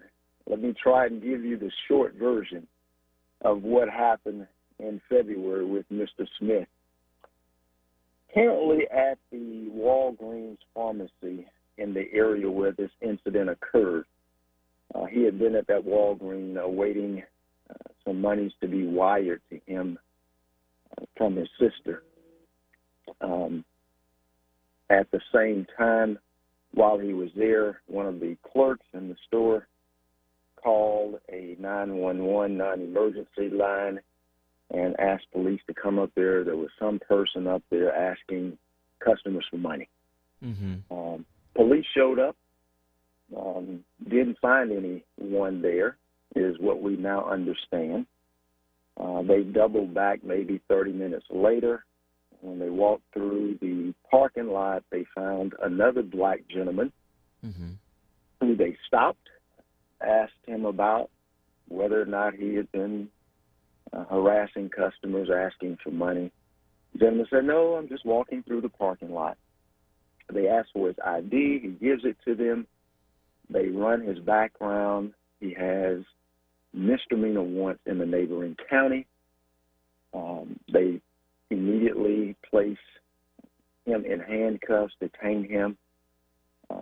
And this is really where the video that everyone has seen around the country starts to pick up as it relates to Mr. Smith. While they've arrested this other gentleman by the name of Mr. Johnson, the officer, who's a black officer by the name of Henry, is advised at that point, hey, go check on this incident involving the customer being harassed for money. See what the store wants to do. Well, this guy, Henry, the officer, goes to the other side of the store, sees a gentleman down the road who is Mr. Smith walking. And that's your client. Your client is the one who's walking. They've already arrested somebody else because he had some warrants in another county, and your client is walking, and he's not even in the store. He's walking down the street, and this other officer sees him. He sees him. Okay. Jumps in his patrol car and goes down the street, and this is where the video starts. Of course, you see my client in the grass area. You see Mr. Officer Henry getting out of his patrol car, tells Mr. Smith, hey, stop, investigating suspicious activity. Of course, you see the part where Mr. Smith, no, it wasn't me. I was at the store. You can check the cameras. Don't do this to me.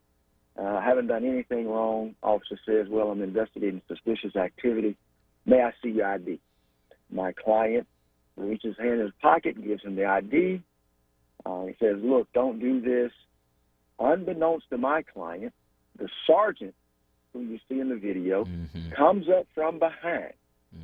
And as many has seen this video will have characterized it, and is the same way we characterize it, he kind of sneaks up behind our client, grabs him by the right wrist, pulls it behind him, and simultaneously puts him in a bear hug. And for the first time, Mr. Jones, you hear the words, put your hands behind your back. My client's like, what are you doing? I haven't done anything. Put your hands behind your back like he told you. Well, no one had told him to put his hands behind his back. Of course, he tells him again. At that point, he lifts my client off the ground, dumps him on the ground, slams him to the ground. And you hear my client just wailing, crying for his life. And then you hear him say, you broke my wrist. He sure did say that. You broke my wrist. And the sergeant who slams him to the ground responds, yeah, it's probably broken. While he's on the ground wailing and crying, he's crying in such a manner it can't help but break your heart to listen to him crying in that. A grown man, 46 years old, crying that bad. They eventually, roll him over, take the handcuffs off, and the sergeant who did this then turns to the first officer who stopped my client, and he said, is this the guy with the warrant? The officer who stopped my guy, and let me say this about him, he's an African-American. He says, no, that guy is up there that has the warrant. And Mr. Jones, I think at that point, the expression on the sergeant's face that slammed my client to the ground says it all. I have screwed up. Yep, he knew he was wrong. You could see it on his face. You could see it on his face. And, of course, he turns away and he looks very angrily at the black officer as though why didn't you tell me? And in fact, as the video goes along, the sergeant at one point says, well, why didn't you tell me this is not the person with the warrant? And the officer says, well, I thought I missed something. I was just asking this guy for his ID. Meaning that, you know, the way that the sergeant just rushed onto the scene, took over the situation, didn't stop, didn't say, hey, is this the guy with the warrant? The thing that is so troubling about this is that my client and Officer Henry, the conversation is calm. Yeah. My guy is not cursing. He's not in some bladed stance getting ready to strike Officer Henry, not about to run. He's complied with the officer's commands, provided his ID.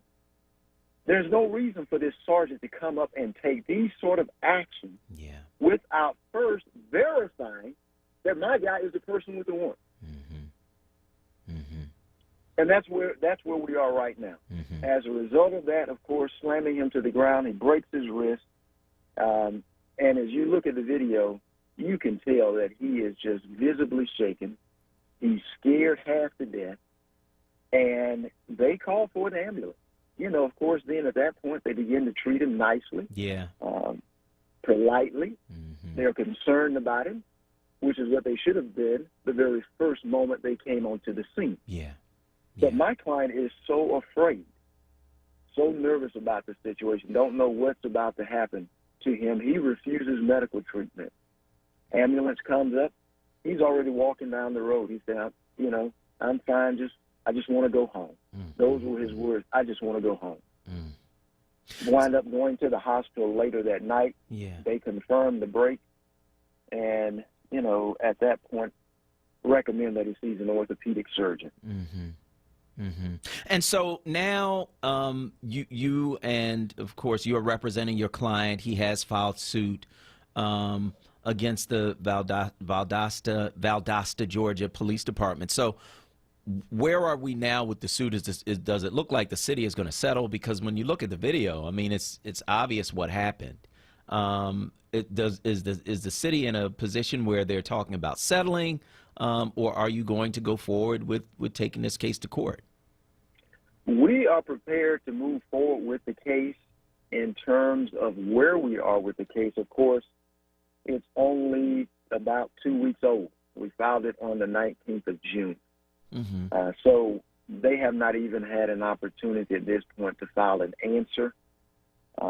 In terms of settlement, as we have shared, as Mr. Smith's family has shared with us, this is not about money. The ultimate goal in this case really is about addressing a culture amongst law enforcement where African American people of color seem to just be disrespected. They are not treated as others are treated. And we want to see police reform. We want to see accountability within law enforcement. We want to see locally and hopefully across the nation, and I know that there is a movement where you will have accountability boards, civilian boards, that will oversee some of the conduct or all of the conduct that law enforcement are engaged in, especially where there are citizens' complaints, where an individual in the city has been injured or mistreated.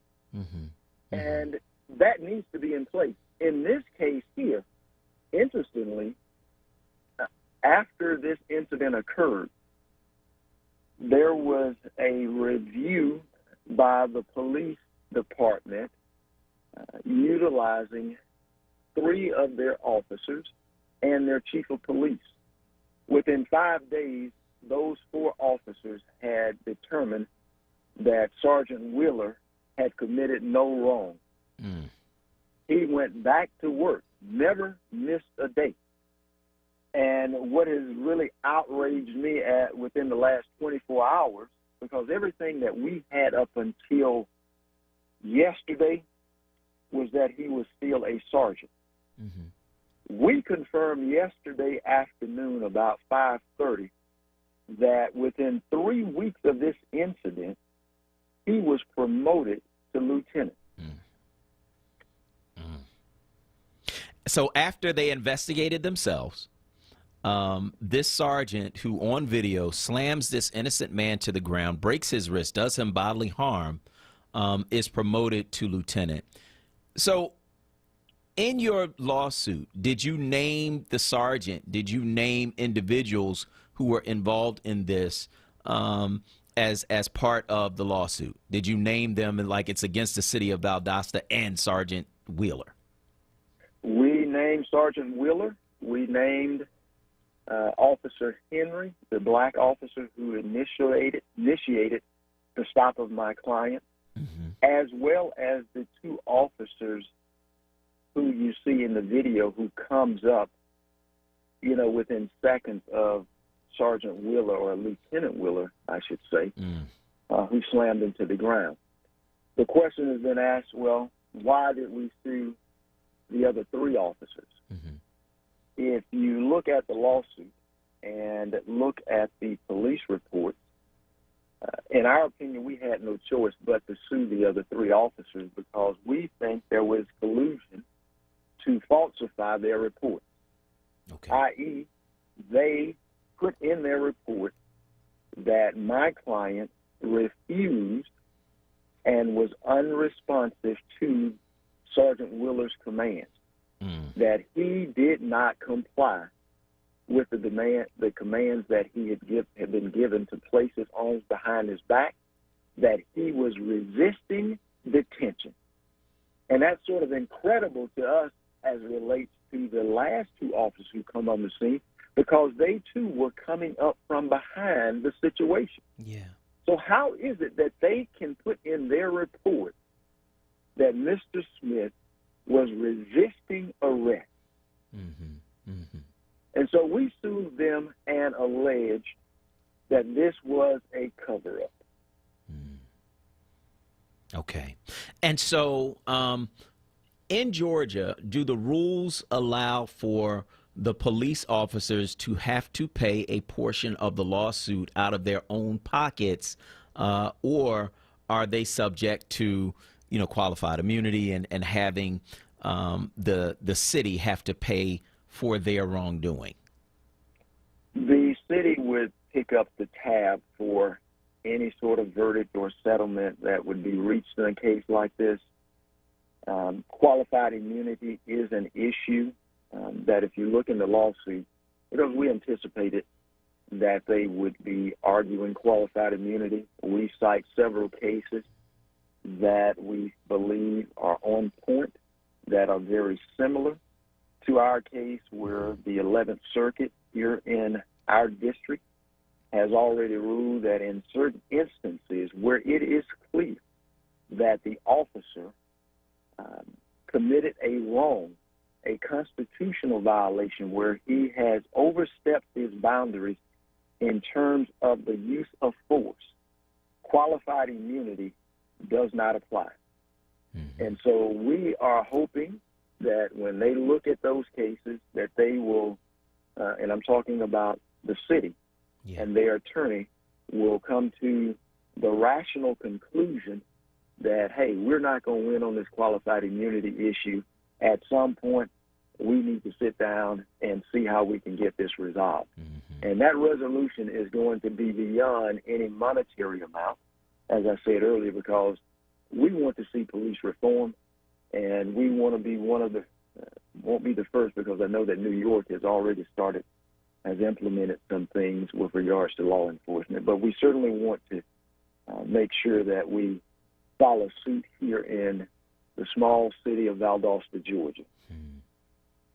I want to thank you so much for joining us and sharing this story this morning. I think it's an important story for all of us to hear and understand. That's attorney Nathaniel Hoggebrook II. His client, Antonio Smith, was brutalized by police in Georgia, and they are currently suing for justice. Thank you so much for joining us this morning on WURD. Thank you. All right. All right. We're going to go to break. On the other side, we're going to talk to you. 215-634-8065. That is 215-634-8065. That is the number you can call to get in on the conversation right here at WURD Radio. I'm Solomon Jones. We'll be right back.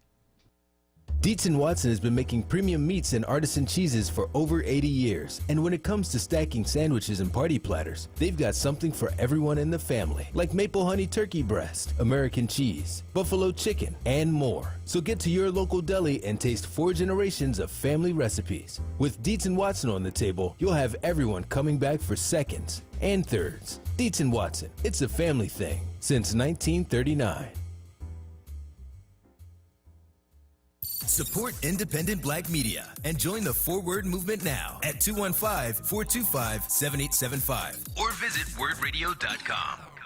Need a new mattress? Stop by to see Julian, the mattress man, located at 7421 Stenton Avenue. You deal directly with the owner, Julian, to ensure the best prices on name brand mattresses like Sealy, Posturepedic. Call 215-424-5550. That's 215-424-5550. You're waking up with Word. Hosted by Solomon Jones. Good morning. Right now on Word Radio. 96.1 FM. And 900 AM WURD.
Good morning. This is Solomon Jones on 900 AM, 96.1 FM, WURD. And I want to welcome you back to Wake Up with Word. We want to hear from you. Give us a call, 215-634-8065. That is 215-634-8065. That's the number that you can call to get in on the conversation right here at WURD Radio. Let us know where you are on these various things we're talking about on this morning show. It's a lot, man. We are dealing with a lot as a people.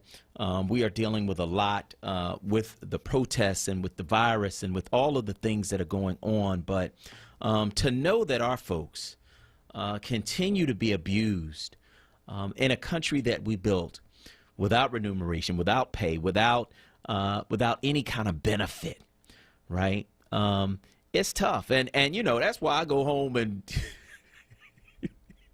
eat and play Madden. Like I literally, like I don't turn on the news until like late in the evening when it's time for me to start preparing for the next day's show, because it's just a lot. And I think that for our spirits, that certainly we need to understand what's going on around us. We need to talk about it. This is almost like therapy for our community. Where we go through these stories and talk about the details and learn about what happened and talk about solutions and share our feelings and share our anger and our hurt and our rage around these things. It's almost like therapy, because you got to get it out. Because if you don't, you'll internalize it and it'll eat you up from the inside out. But also, you got to talk about some other things, man, that are good in our community. The fact that my mom is going to be barbecuing on July 4th, that's a good thing. That's a good thing. And I'm going to thank Melanie when she get on here at 9 o'clock, because it was her idea, right? Because my mom got some room. We're going to social distance. We're going to eat some ribs. We're going to do all of that. And that allows us to feed our spirits. I think, we've always gotten through just heinous stuff in this country, man, because we were able to laugh. We were able to love. We were able to enjoy each other. We were able to lift each other up. And that's what we have to continue to do now. Certainly we have to pray to get through some of this stuff, right? We have to take some moments for ourselves, man. But it's deep. When you think about, just a brother just walking down the street, minding his business. He's going to Western Union, right? His sister has sent him some money.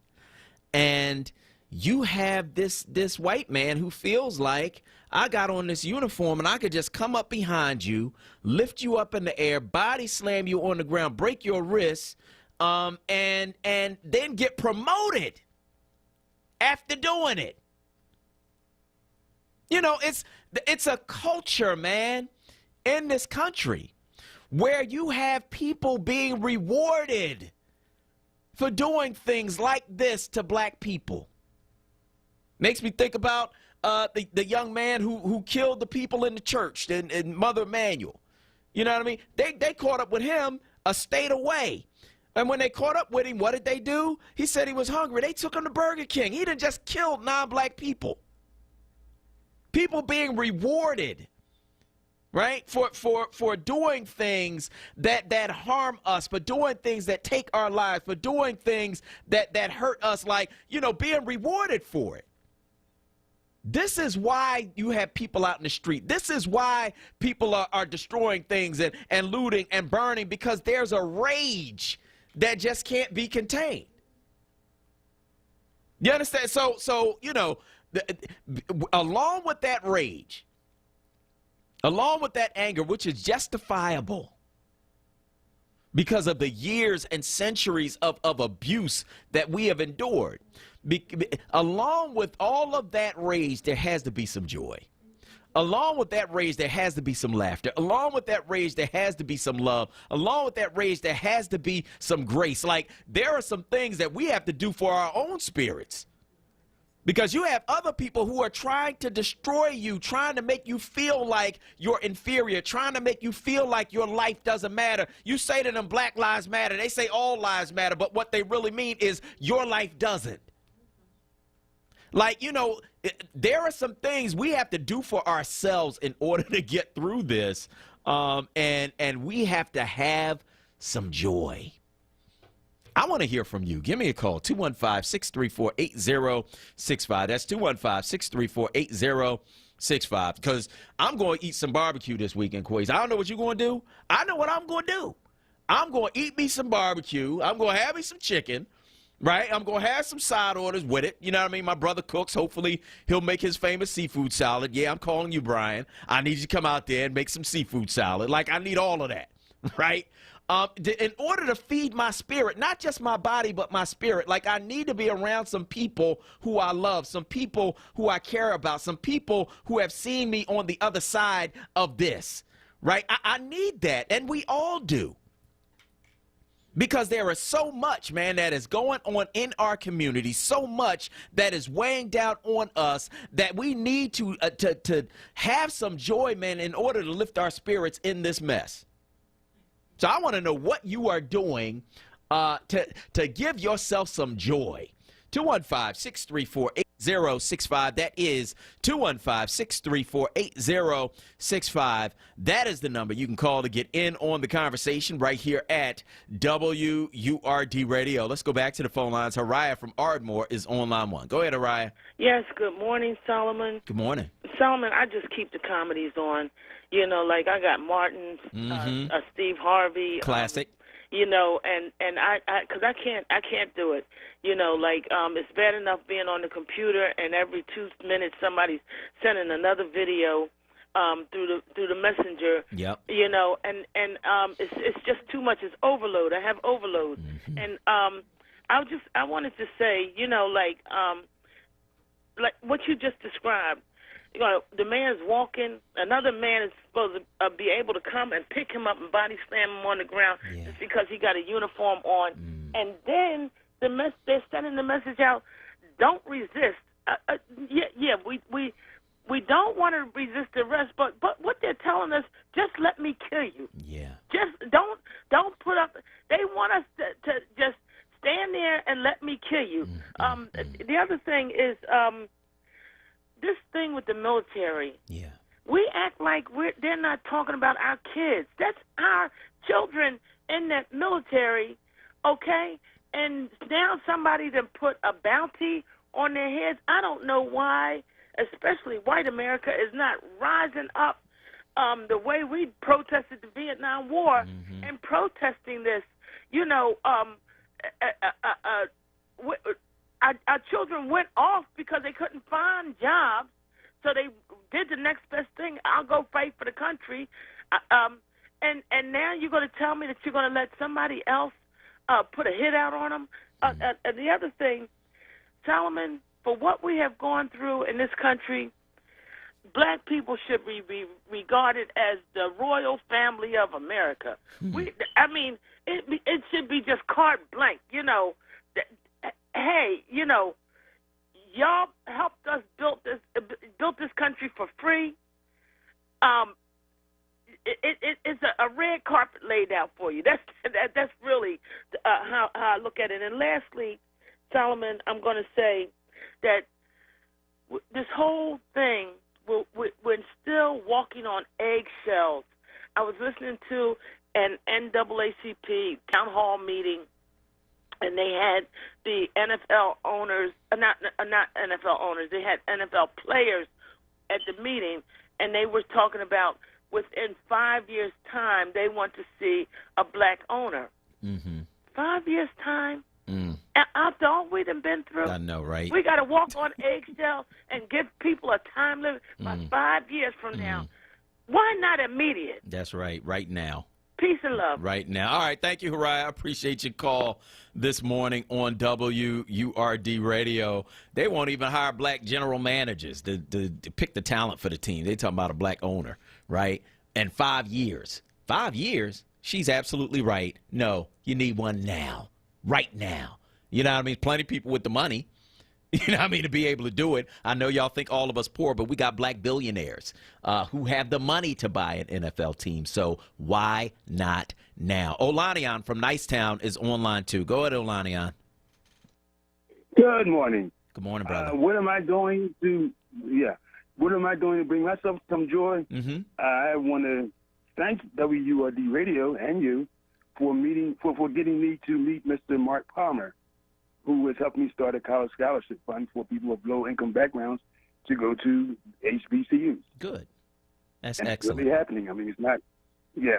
So that's what I'm doing to give myself some joy. Good. Thanks, Olanian. I appreciate that, and thank you for your call this morning. CW from North Philly is on line 3. Go ahead, CW. Good morning, Solomon, and good morning, Kawesa. Solomon, you asked a question about what kind of changes I would like to see in the police department. And I don't think the police need any more training, because you can't train hate and racism out of people. And I think they should stop hiring people that live outside of Philadelphia. And I believe they should have a positive campaign to hire young Philadelphians. And that's it. All right. All right. I want to thank you so much for your call this morning on WURD. Let's go to Jacob from Alney on line 4. Go ahead, Jacob. Hey, peace be unto you. How you doing, Solomon? Good. How are you? Man, I'm blessed. But you know what, Solomon? I heard you about the ribs and stuff. Look, any time with your family, brother, it's precious time. Absolutely. So, you know, I'm going to be chilling at the crib, you know, just resting. But whatever you got to do to be around your family, that's precious time. But you know what, Solomon, how do you spell hypocrisy, right? The Republican Party, right? You remember when President Obama was president, everything was the deficit, right? Oh, my God. They just every day, deficit, right? And then when it was Hillary, it was Benghazi, right? Lock her up, lock her up. Now, you can hear crickets, man, with this Russia thing. Ain't nobody said nothing. What hypocrisy, man. Do they think people don't see that? I mean, what do they think? They think that everything just cool, huh? How about that? How dumb do they? What it used to be a song. What kind of fool do you think I am? Go ahead, Solomon. Do what you do. As Reverend Joe said, keep on doing what you do, man. Thank you, Brother Jacob. I appreciate that, and thank you for your call this morning on WRD. Yeah, it is absolutely about this foolishness, this hypocrisy, man. I remember not so long ago, but how long ago was it when Trump just came out and was like Obama committed treason? He never said what the treason was or what he did or whatever. He just said Obama committed treason because I think that he thinks, and there might be some legitimacy to this, that if I just keep saying that Obama did stuff, then some of my racist followers will believe that and support me even more. Because Obama is the black boogeyman that was able to beat this system that we put in place to make sure that somebody like him would never get to the highest office in the land. And so if I just keep saying things to denigrate him, my racist followers will respond to that, and it won't matter what else I do, they will support me. He said Obama committed treason. Well, who committed treason? Was it Obama, or was it the guy that allowed Russians to put a bounty on our troops and then, rather than punishing Russia for that, turned around and invited them to the G7 summit? Who committed treason? Let's go to Lloyd from Hamilton, New Jersey, on line 1. Go ahead, Lloyd. Yeah, good morning, Solomon. Good morning, brother. How you guys doing, man? Good. How are you? Great, man. Thank you again for a great show. You're welcome. I just came in, man, and I heard about the young man in Atlanta, and it's the situation with the police, the sergeant coming up behind him, just pursuing without investigating what's going on.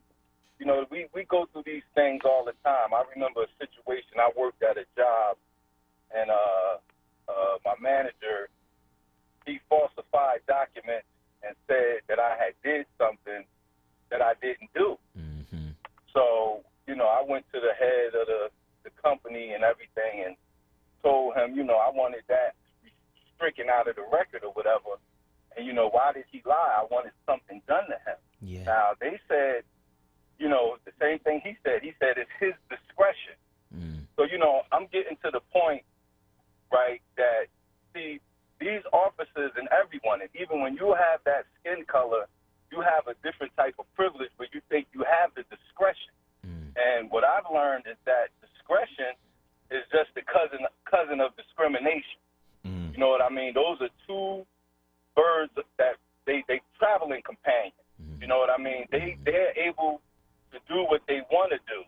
And, it all stems from 45 saying, do what you got to do to these criminals, rough them up or whatever, and we'll pay for your lawyer fee. Yeah. All of that stuff is connected to where they have a somewhat type of immunity and plausible deniability to where they can act on civilians how they want. So, again, we have to, what I am doing, I'm not going to say what other people are doing. I'm informing myself. I'm re-educating my mind. I'm changing my mind, so I'm changing my reality, and I'm trying to learn these laws. Because, again, what man knows the least about affects him the most, and that's the law. Yeah. And these lawyers, they're sending these police officers out there like, yo, just get the charge. Get the charge. We'll make the charge work. You know what I mean? And that's all connected to their PBA cards, all of that stuff. That's like a big game. Yeah, I hear you. We gotta move on because it's almost 9 o'clock. We got another guest coming up, but I hear you, Lloyd, and I want to thank you for sharing that this morning on WURD. We're gonna go to break. On the other side is your favorite cousin of mine, dear Melanie, with another hilarious answer to one of life's biggest questions. I'm Solomon Jones. We'll be right back. Check out the Source lineup on Word Radio.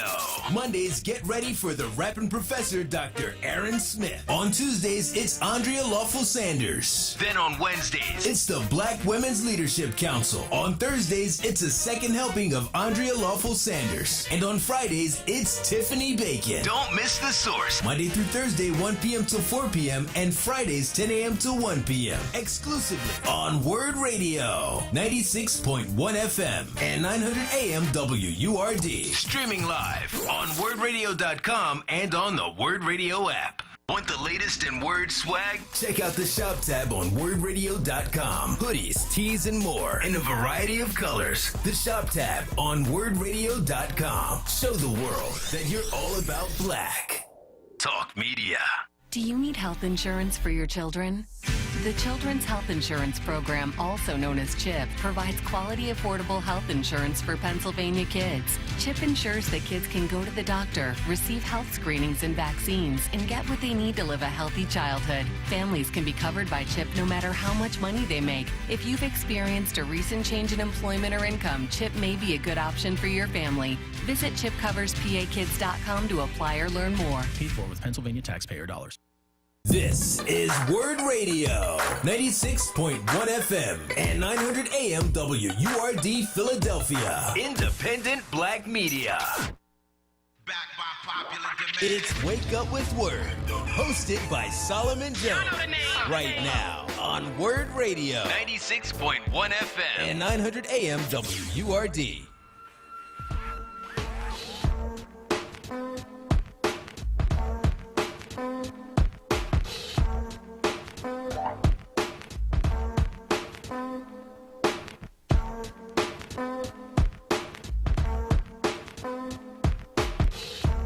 Good morning. This is Solomon Jones on 900 AM, 96.1 FM, WURD, and I want to welcome you back to Wake Up with Word. Joining us now, your favorite cousin and mine. That's right, dear Melanie. Melanie Bryant-Hurst is a doctoral candidate in social work at Widener University, First Lady of Mount Pisgah AME in Jersey City, New Jersey, where the Reverend Dr.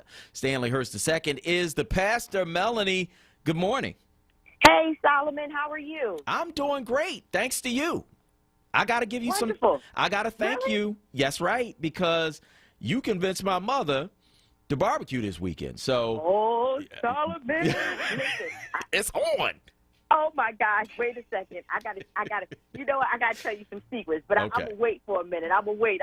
But I got some secrets. It really wasn't me. Okay. Oh, it wasn't. I had something to do with it. Okay. But it really wasn't me. But I'm gonna tell you. I'm gonna explain a little later. Okay. All right. Well, I can't wait to hear it. I can't wait to hear it. Oh yeah, Solomon.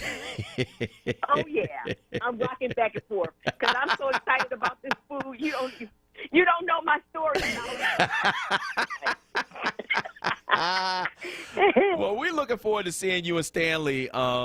You know, I haven't seen you guys in a minute, so I'm looking forward to seeing y'all come down from Jersey City. So we're excited about that. But, of course, a whole lot of people thinking about barbecues and cookouts this weekend, including one of our listeners who has a question. Melanie, are you ready?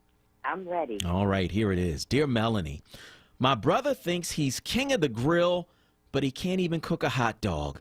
And every time he tries, they come out looking like burnt dead fingers. I don't have the heart to tell him, but with July 4th coming up, I want to tell him to keep his social distance from the grill. What should I do? Signed, Conflicted in Callow Hill.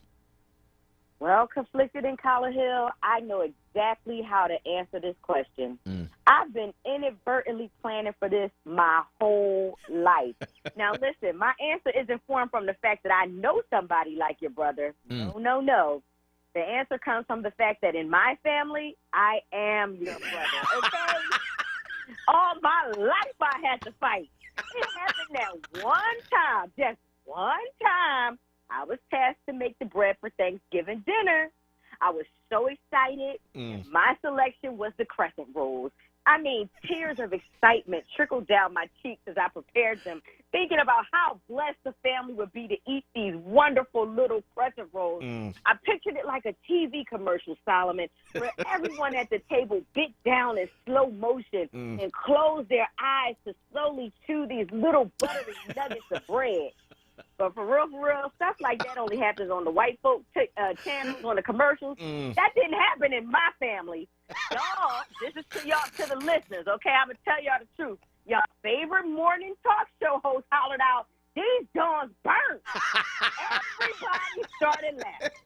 Even my poor, innocent, loving grandmom at the time took her head back to let out screams of laughter. Who knew that the tiny print next to the regular instructions said, listen, if you're using a nonstick pan, follow these instructions. I choose Pillsbury because they messed up my family dinner. But anyway, ever since then, I'm not allowed to contribute to any family meals. So let me tell you how to respond to your brother, because trust me when I say I've experienced all of these. The first approach is the bad cop approach. Now listen, this approach isn't really bad, but it's definitely direct and to the point. This is the approach used when you're trying to soothe fragile egos, and when you're not trying to soothe fragile egos, and when you want to make it clear to a person you will not mess up this gathering with your attempt to cook. When your brother asks, hey, man, what do you want me to throw on the grill? You simply bust out laughing, and then you respond, are you kidding me? Then continue laughing.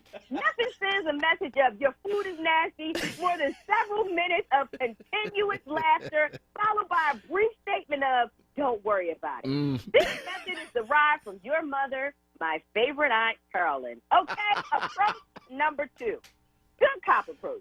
This approach is when you're really trying to let a person down easily, okay? Even though the receiver will immediately know the responses because their food sucks, they'll also walk away from the conversation with 50% of their feelings intact and the other 50% wondering if the person just called their food nasty. So again, when the brother asks, hey, bro, what do you want me to throw on the grill this time? You simply say, well, we really haven't covered this year. We just want everybody to come and relax. So we have everything under control. But if you really want to do something, bring something, pick up a bag of ice. Let me tell y'all, ice do these things to the core. But this method is derived from your aunt and my wonderful mother, Juanita. And finally, Solomon, there's approach number 3, the broker approach. Now, in every family, there are people that can get what they want from certain family members. If you pay close attention, these special one-of-a-kind people can deliver messages, make requests, and deliver not-so-good information to their assigned person in the family. And based on their position to the person they're asking, they'll always get the results they want. Now, you have to pay attention and plan thoughtfully, because if you send in the wrong person, everything will go horribly wrong, and your broker also must be cute and cuddly. Keep this in mind. They must be cute and cuddly. So when your brother asks, what should I cook for the barbecue? You bring in the broker. Now, your broker will do a wide variety of things. Perhaps they'll change the subject. Maybe they'll talk about the weather. Maybe they'll start making requests for other items. But it doesn't matter, because at the end of the conversation, you best believe your brother will be bamboozled and will not show up with anything. This method is derived from your wonderful daughter, my favorite cousin Eve, who's been my broker for years. And the truth of the matter is, Solomon, I knew the barbecue was happening because I got in contact with Eve a long time ago, okay? Listen, Eve, since she could talk, she's been my broker. When I want Aunt Carol to make certain types of food, I call Eve. There's no need for me to ask Aunt Carol. Listen, there's no need. I just skip the middleman, okay? Aunt Carol is hypnotized by her grandchildren, and so I get Eve to ask. As a matter of fact, I'm telling you, Solomon, Eve was the one in charge to help me get macaroni and cheese at this year's cookout. For real, she's the person who really made the cookout happen. I sent Aunt Carol about 50, 11 times with different messages, like the Lord told me to tell you to have a barbecue. And she just wouldn't respond. She wouldn't even say nothing. And then I text her again, Aunt Carol, hey, you want to cook out? I don't think so. So you know what? I skipped it. I went straight to Eve. Now I know mac and cheese doesn't really happen at a barbecue, but I'm craving it. And I knew Aunt Carol wouldn't go for it. So I sent a cute, cuddly granddaughter broker to make the request. And when Aunt Carol asked me, hey, I'm thinking about having a cookout. What should be on the menu? I just sat back and I smiled because the work had already been done. And I said, you know what? Whatever you cook is fine. Thank you, Eve. You're my favorite. So there you have it. You have 3 approaches. All 3 of them work because I know. I live it. It's my life. My family doesn't let me cook. So there you have it, everybody. That's how you deal with a person who can't cook. And I promise you, this is a money back guarantee. It works. It's my life, Solomon. I know all about these things. Y'all been treating me bad since 1982. Throwing my doll baby back and forth, playing keep away. Don't let me cook no more. And this year, Solomon, for Thanksgiving, my mom, for the good cop approach, she said, well, don't bring anything. Just bring yourself. Yeah. I got demoted from ice duty. Don't even bring ice. Don't even bring the ice. The ice might be burnt. Don't even bring it. Just bring yourself. I said, well, this is not good at all. Well, Melanie, I'm telling you, you've been married for a minute now, right? A few years now, right? So we know that you're cooking. We know that you are honing your skills, and so you're going to get another opportunity, Melanie.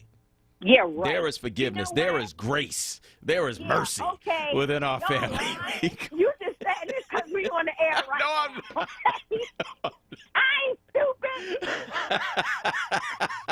I am not stupid. Oh, man. Bring something down on Saturday. Bring something down on Saturday.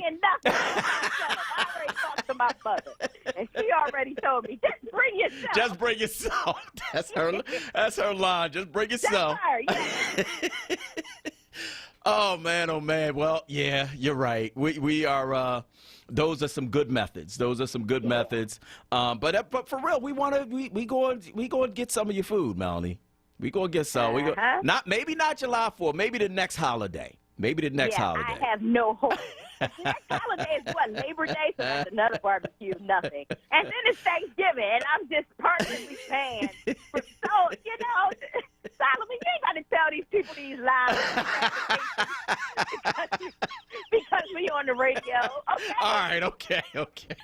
We'll figure it out. We will figure it out. That is your favorite cousin of mine, dear Melanie. Melanie Bryant Hurst, of course, a doctoral candidate in social work at Wilder University, first lady of Mount Pisgah AME in Jersey City, New Jersey, where the Reverend Dr. Stanley Hurst II is the pastor. Melanie, thanks so much.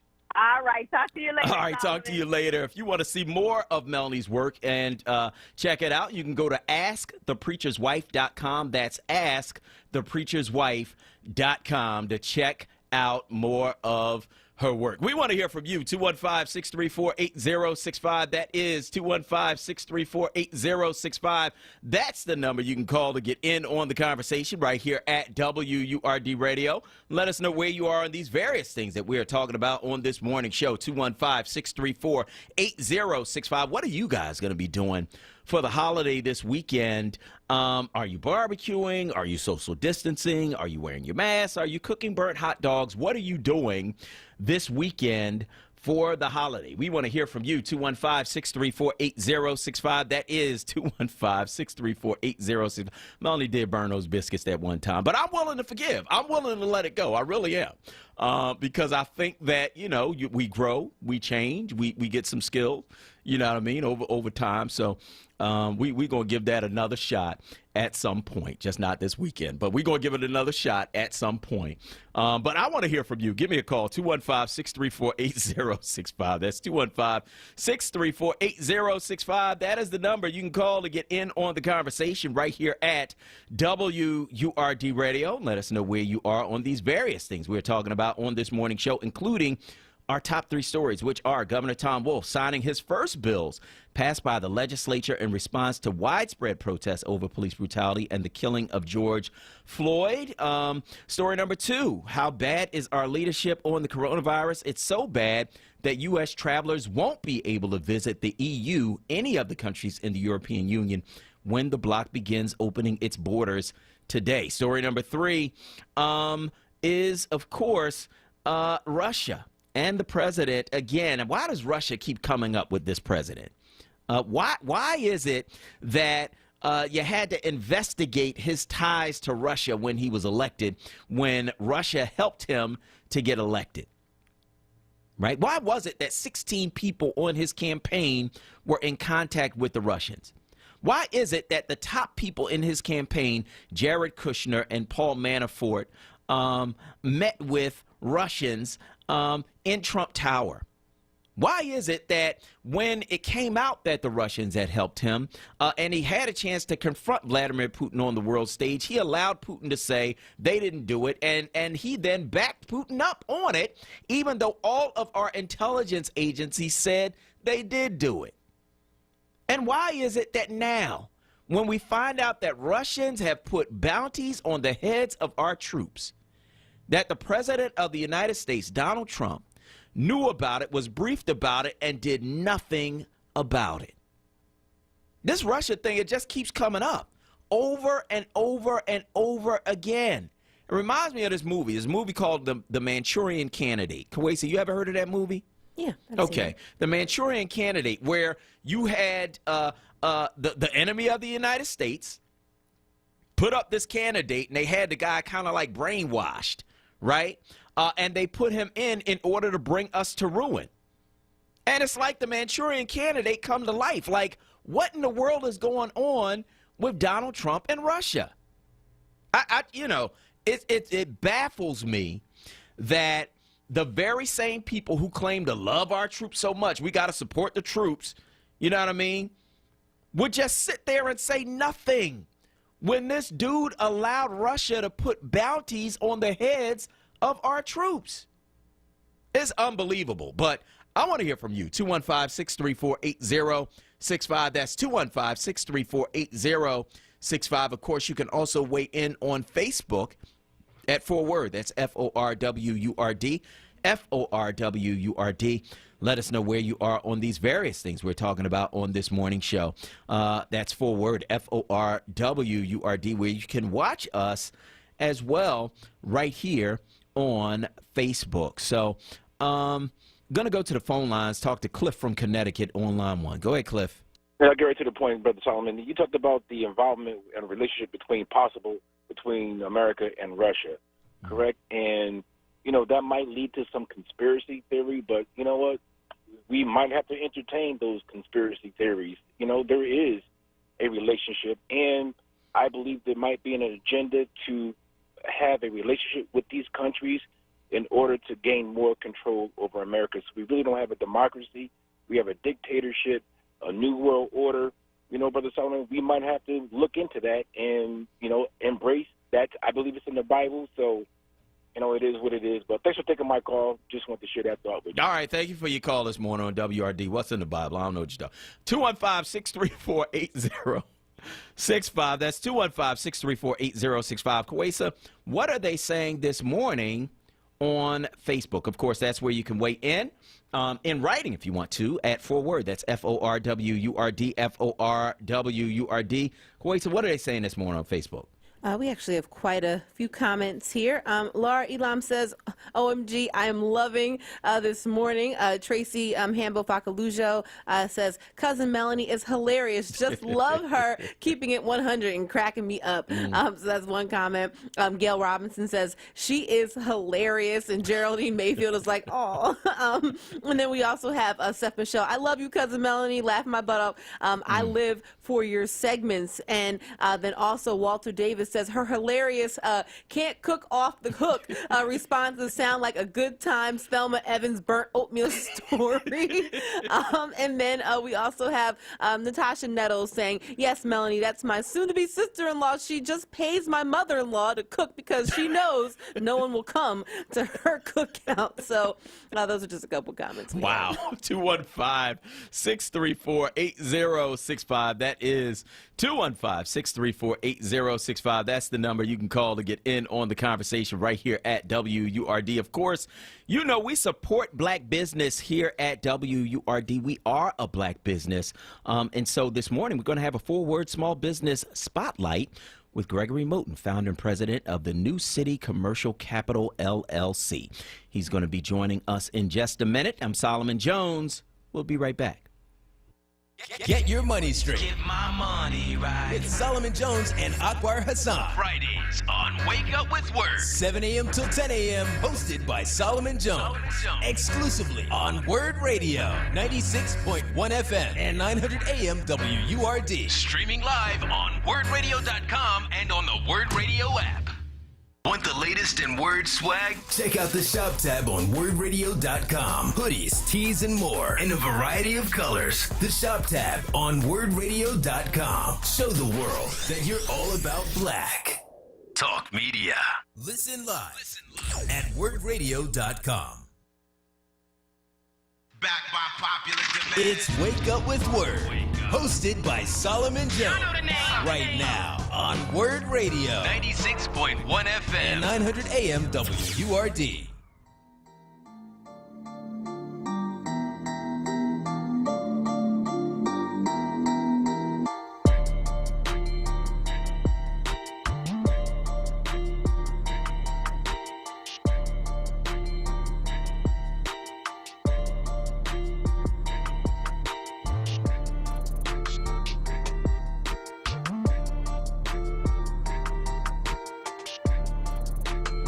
Good morning. This is Solomon Jones on 900 AM, 96.1 FM, WURD, and I want to welcome you back to Wake Up with Word. We talk a lot about business and a lot about finance here on WURD, and our next guest kind of brings those two things together. He's a forward small business member. His name is Gregory Moten. He's the founder and president of New City Commercial Capital LLC. He oversees and directs all brokerage and loan originations operations for the firm.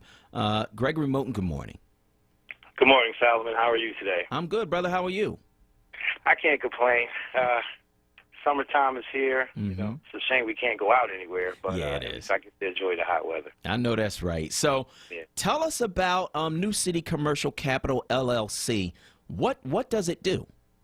Okay, so we are primarily brokers where we put together people looking for money and we go find them money. So we work with, a lot of different capital sources. We work with banks, mortgage bankers, private lenders, and we work with various people looking for to complete various projects. So it could be a construction project, it could be a fix and flip, it could be to purchase an apartment building, it could be all kinds of things. So we're kind of the intermediary between buyer and seller. Mm-hmm. So it sounds like you deal with major projects, major loans.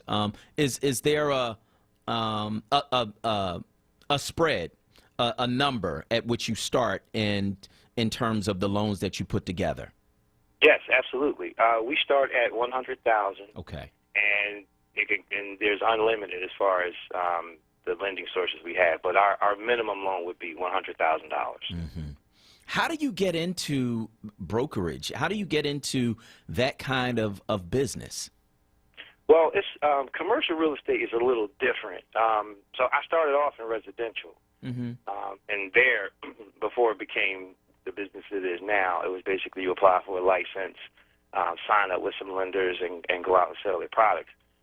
Commercial is a little different because you have to gain respect of the market for them to know that you're serious. Mm-hmm.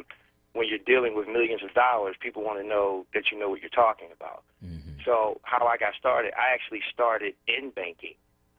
When I graduated from Temple University, I was a credit analyst for a small local bank, and I learned, financial statements and how to analyze companies, how to analyze businesses, all the traditional profit and loss statements. And from there, I was actually supporting commercial loan officers. Mm-hmm. And that's how I kind of learned the business. And I did that for many years. And then I decided one day, you know what, I'm just going to strike out on my own and, jump in with both feet. And so what kind of barriers and did you have to overcome in order to do that? See, that's the tough part. The barriers to entry are low, but to actually start getting business, that's when the goalposts are shifted. Because again, it's easy. It's not really easy to ask people for their business when you're dealing with multi-million-dollar projects. I mean, it doesn't even have to be necessarily multi-million-dollar projects.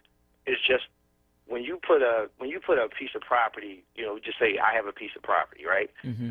But when you put commercial in front of that, the whole dynamic of the conversation changes. Yeah. Because there's this big scary thing out there about commercial real estate. And it's really is just a piece of property. Once people get over the piece of property part and start understanding what needs to be done, the barriers come down a little bit because you're speaking the same language. Mm-hmm. Mm-hmm. And so, how many black people are in this business? What percentage of those who deal with brokerage are actually African American? Solomon, I would say this. In my years, I've been in this business on my own since 2014. Mm-hmm. I haven't run across many. Mm-hmm. So I would say maybe 5%, maybe 10. Mm-hmm. It's rare that I run across an African American in this business. Usually, if I do, it's usually they're a commercial real estate broker representing someone to sell a property. Yeah. And then I come in to try, to offer financing, or they represent a buyer of a property. Mm-hmm. And I come in. But other than that, on the finance side, no, I rarely run across anyone, any African Americans at all. What kind of advice would you give to those who are looking to get into this business, especially those who are African American like yourself? Right.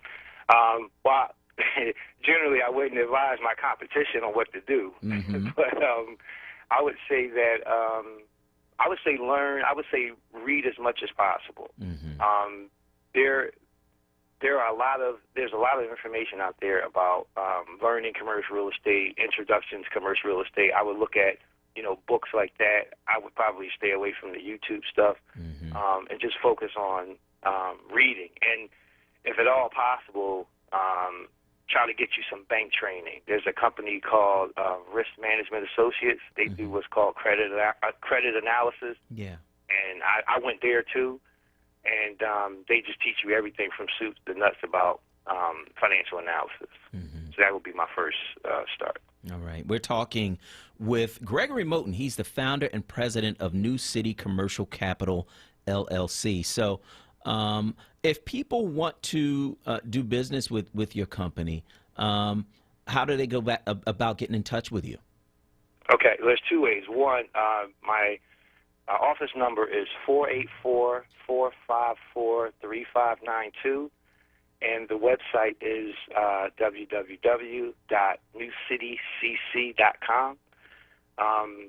Those are the best two ways to get to me. I usually get back to people within 24 hours. This is a pretty hot market right now for financing, so we've been pretty busy over here. Mm-hmm. So what you do, again, is you put together people who need money with people who have money. Yes.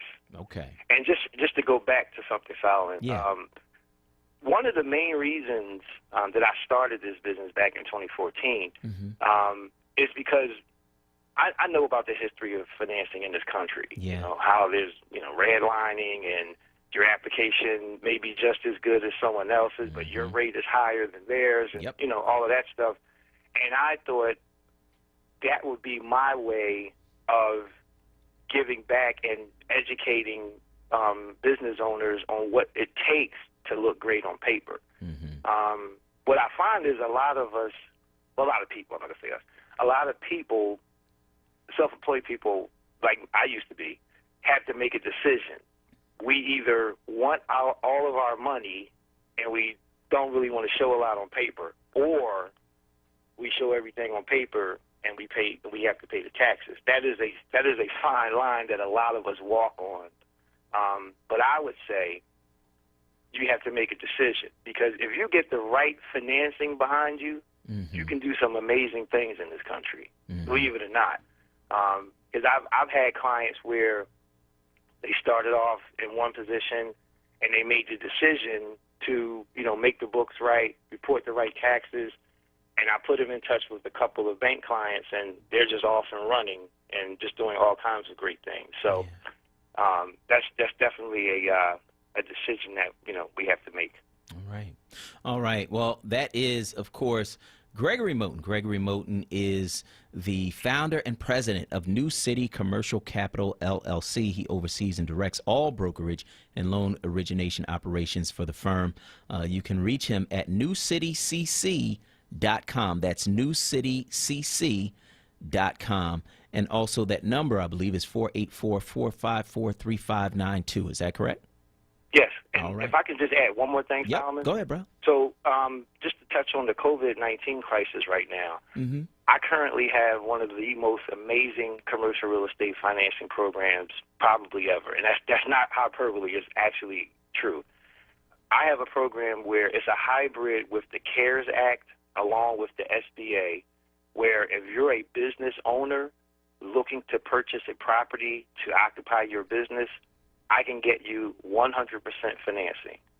That's a true 100%. No down payment, no closing costs, no appraisal fees, no title fees, no fees whatsoever, and I can get you 100% financing up to $5 million. Wow. So if you are a business looking for some place to put your business, get in touch with Gregory Moten at New City Commercial Capital, LLC. Brother, I want to thank you so much for sharing about your business this morning on WRD. Thank you, Solomon. All right. So New City Commercial Capital, LLC, of course, is a 4-word small business member, and we appreciate them and their work. We want to hear from you. Give us a call, 215-634-8065. That is 215-634-8065. That is the number that you can call to get in on the conversation right here at WURD Radio, 215-634-8065. That is 215-634-8065. That's the number that you can call to get in on the conversation right here at WURD Radio. You can, of course, also weigh in on Facebook at FORWURD. That's FORWURD. So we're going to take your calls, and I'm going to go to the phone lines and talk to Gloria from Sharon Hill on line 1. Gloria from Sharon Hill, is she on line 1? Okay. Go ahead, Gloria. Oh, hi. Good morning, Good Solomon. morning. How are you? I'm good. How are you? Okay, and the whole Word family, and I can say that now. I feel so good. No. Anyway, your cousin Melanie, she is hilarious. Oh, my gosh. You're crazy. You're funny. I'm telling you. I heard about the young man down in Georgia, and I started feeling a little bit better, you know? Mm-hmm. But I just hope that this young man definitely gets justice, because that was not fair. No, it wasn't right at all. It really wasn't fair. That's and the people got promoted to lieutenant. Is that what you're saying? Yep, that's what happened. See, that's what happens. Yeah, they said one hand washes the other.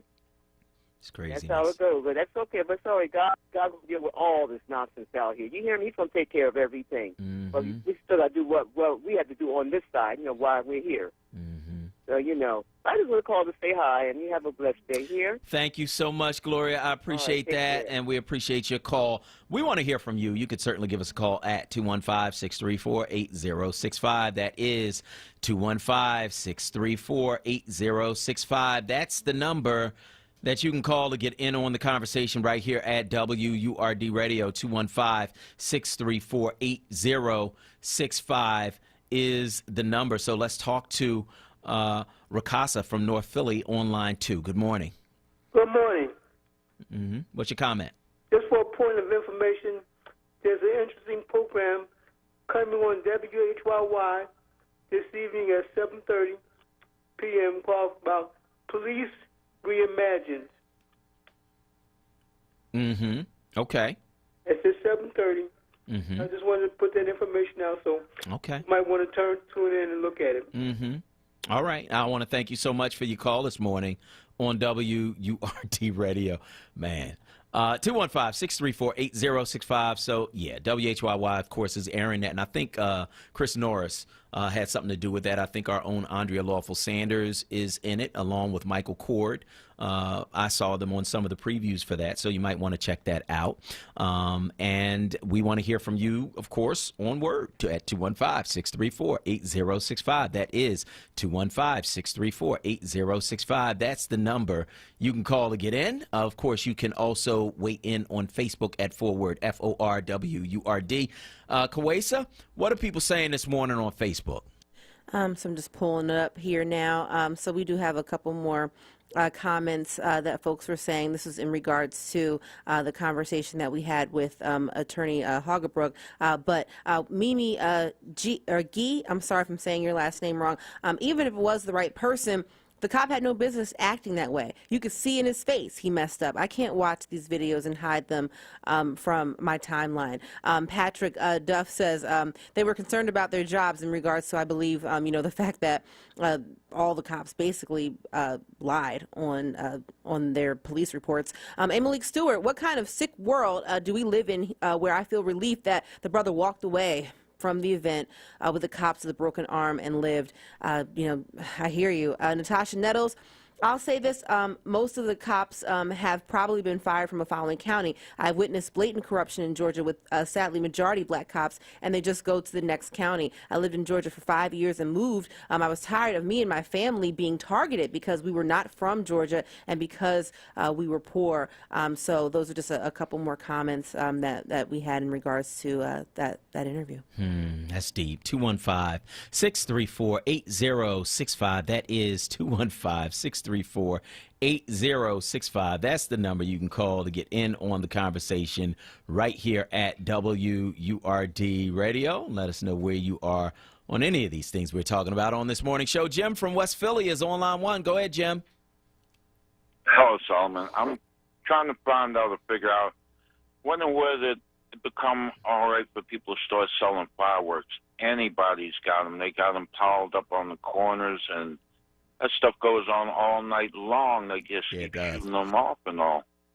And Yeah, it's I'm crazy. looking at the danger that, somebody's storing this stuff in their houses and all when they take it home after they sell it. So how did all this start? I don't know.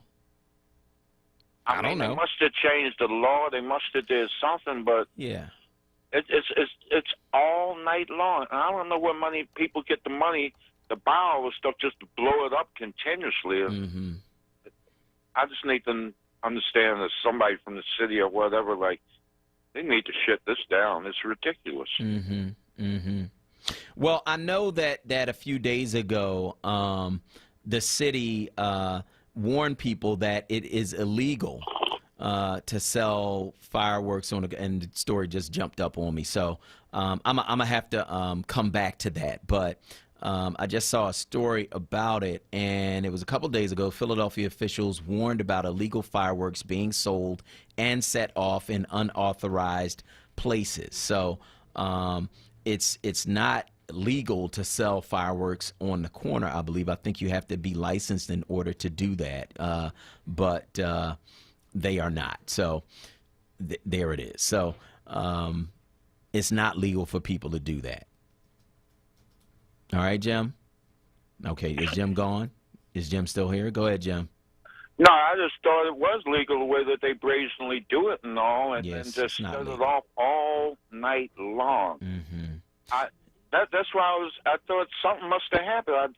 I never saw that before this year. Yeah, well, in terms of people, setting off fireworks, that's another issue. But in terms of them selling fireworks under state law, aerial fireworks can only be sold in brick and mortar stores, not sold on street corners, and you have to have a license to sell them from the Department of Agriculture. And also, you can't use those fireworks within 150 feet of occupied property. So that's the law around it. Oh, so we need enforcement. Yeah. Yep. Oh, okay. All right.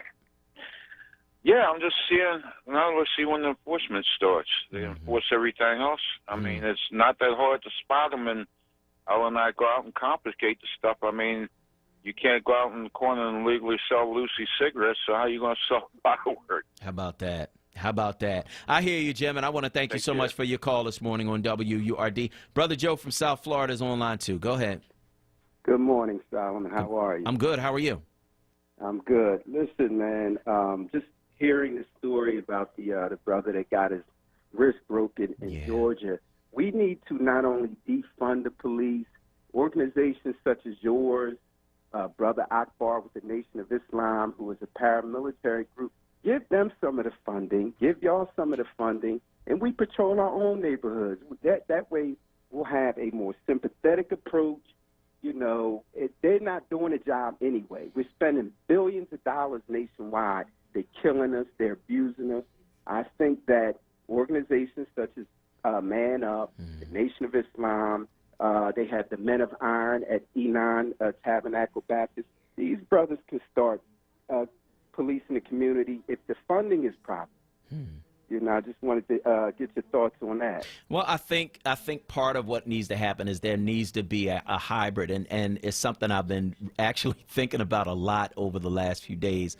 I don't think you get rid of police entirely, but I do think you take some of the funding and you use that funding, for community oversight with teeth and subpoena power in order to oversee what happens with policing. And I think you use part of that funding for community-based security that helps and does it from a community perspective with people who actually live there and have the relationships in order to stop the violence before it starts. So I think that you're on to something when you talk about that. Thank you, brother. All right, brother. Thank you for your call this morning on WRD. We're going to go to break. On the other side, we're going to talk to you. I'm Solomon Jones. We'll be right back. Always Best Care is a great place to work. Flexibility, leadership, purpose, great benefits. There's never a dull moment. Diversity, inclusion, compasión. We love our jobs. If you're looking for a great place to work, you can join our compassionate Team Green. You can apply online at teamgreenabc.com or call 267-909-9248. Teamwork makes the dream work. Be heard. Want another way to join the conversation? Follow us on social media using the hashtag onWURD. Be heard. Stay connected to Word Radio. Independent Black Media. It's Wake Up with Word, hosted by Solomon Jones. Good morning. Right now on Word Radio. 96.1 FM. And 900 AM WURD.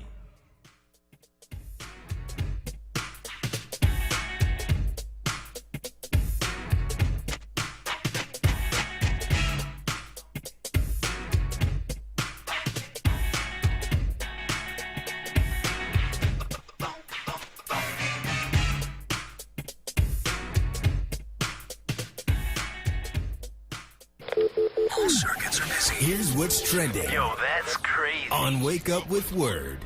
Anthony Mackie, star of the upcoming Disney Plus television series The Falcon and Winter Soldier, said that Marvel movies need more off-screen diversity, adding that he believed it was racist that Black Panther is the only installment in the superhero franchise with a predominantly black production crew.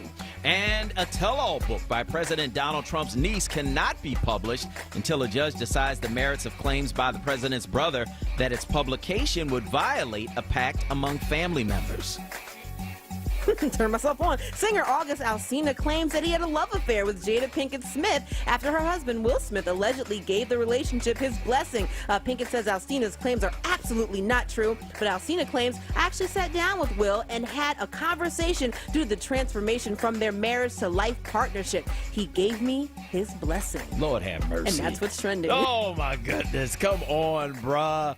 215-634-8065. That is 215-634-8065. That's the number you can call to get in on the conversation right here at WURD Radio. Let us know where you are on these various things that we are talking about on this morning show. 215-634-8065. That is 215-634-8065. Of course, you can also weigh in on Facebook at Full Word. That's FORWURD, FORWURD. That is the number that you can call, and it's also the place where you can weigh in.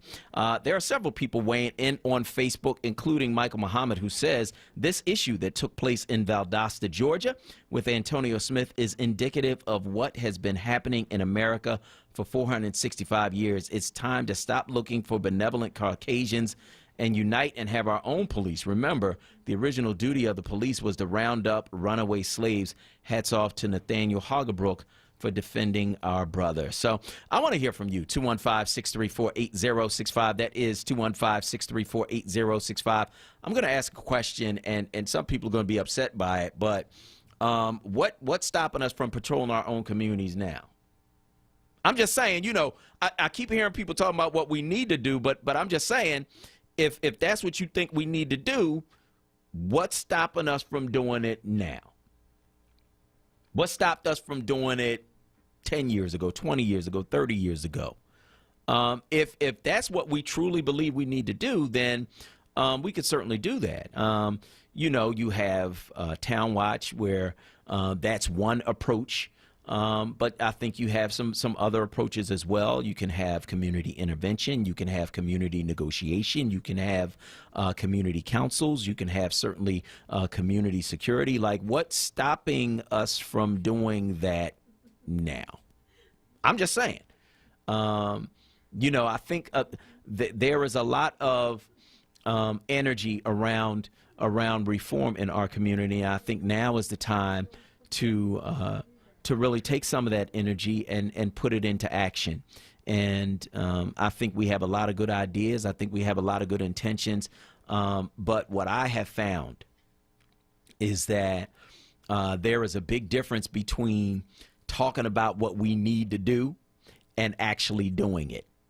I have seen that time and time again where, a whole lot of people talk about what they need to do, right? What we need to do, what y'all need to do. I call it the y'all need to ministry, right? Everybody talk about what y'all need to do, but nobody actually does it. And then when it's time to do it, everybody who said what y'all need to do, well, about 90% of them disappear, which leaves you with the few people who actually are like, okay, let's do it. And so my challenge to us, myself included, would be let's stop talking about what we need to do and actually do something that requires something other than typing on a notepad or talking on the phone. You understand? There's a lot to y'all need to, right? The question is, when are we gonna? That's the question for me. So I just need to say that as we talk through these issues, because nothing is stopping us from doing a lot of the things that we keep talking about y'all need to do. Somebody asked where they can buy my books. You can buy my books on Amazon or anywhere where books are sold. You can go to Amazon.com. You can go to SolomonJones.com. You can buy my books anywhere where books are sold.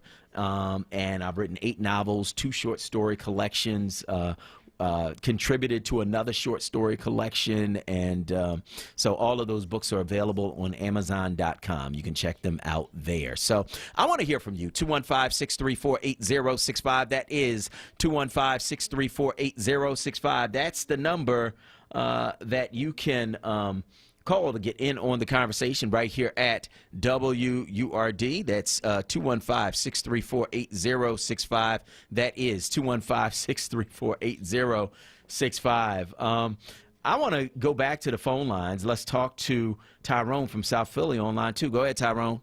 Solomon, you're a funny guy, man. You said that people always saying what they should do. It always starts with you. Mm-hmm.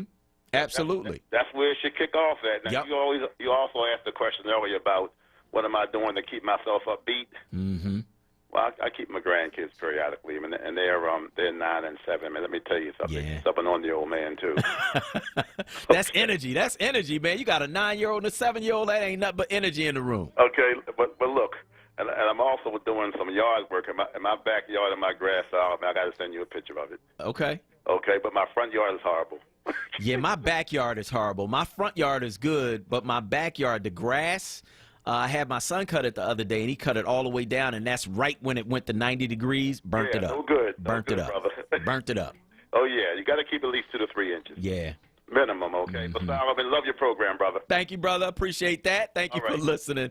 And let's go back to the phone lines and talk to G from Mount Airy on line 4. Go ahead, G.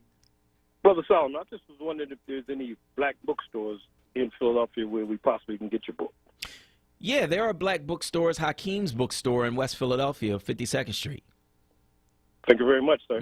I appreciate that. Appreciate your call this morning on WURD. Let's go to Michael from ATL on line 3. Go ahead, Michael.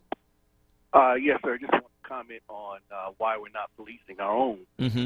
There is nothing stopping us from policing our own. There are many communities in the Atlanta area, up in Pennsylvania, near Philadelphia. You have Chinatown. They police their own. You have Koreatown. They police their own.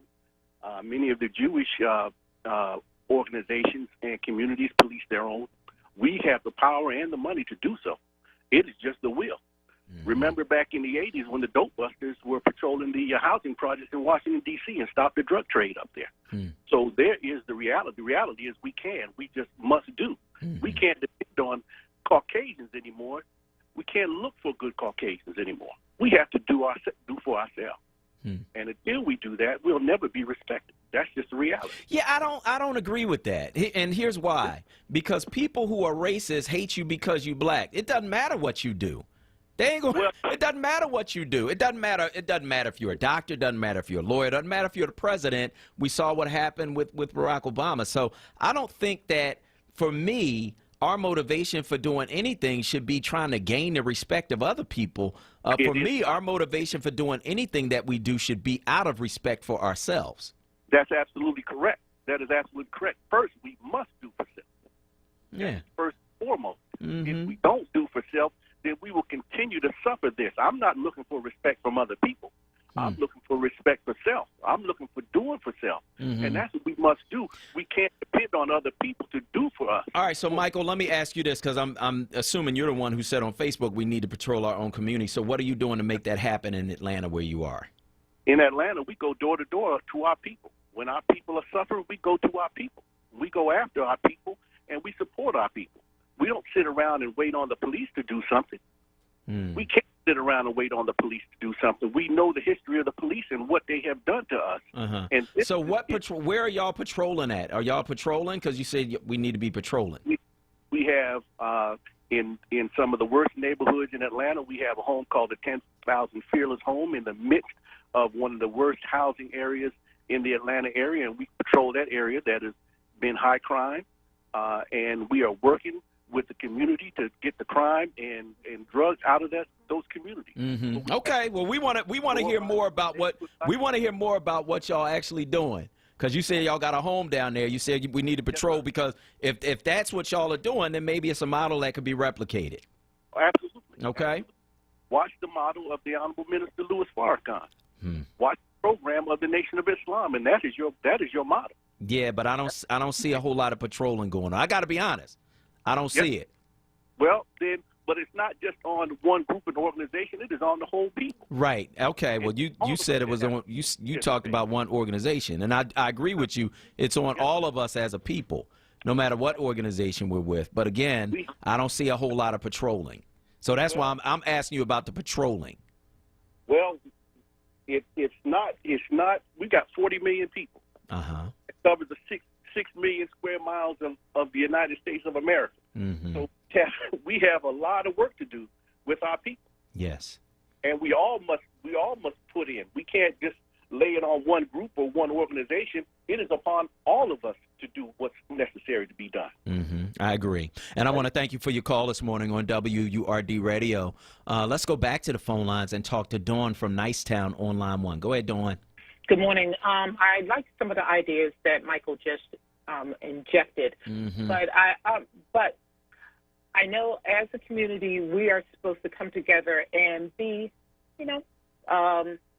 watch out for our community. Say you have these people that come into the community that are not homeowners, that take advantage of the niceness of the community. For instance, last night in my area in which I live, they had firecrackers shooting off in the middle of the 3700 block of Bevere Street. Oh, but wait a minute. There are cars parked on both sides of the street.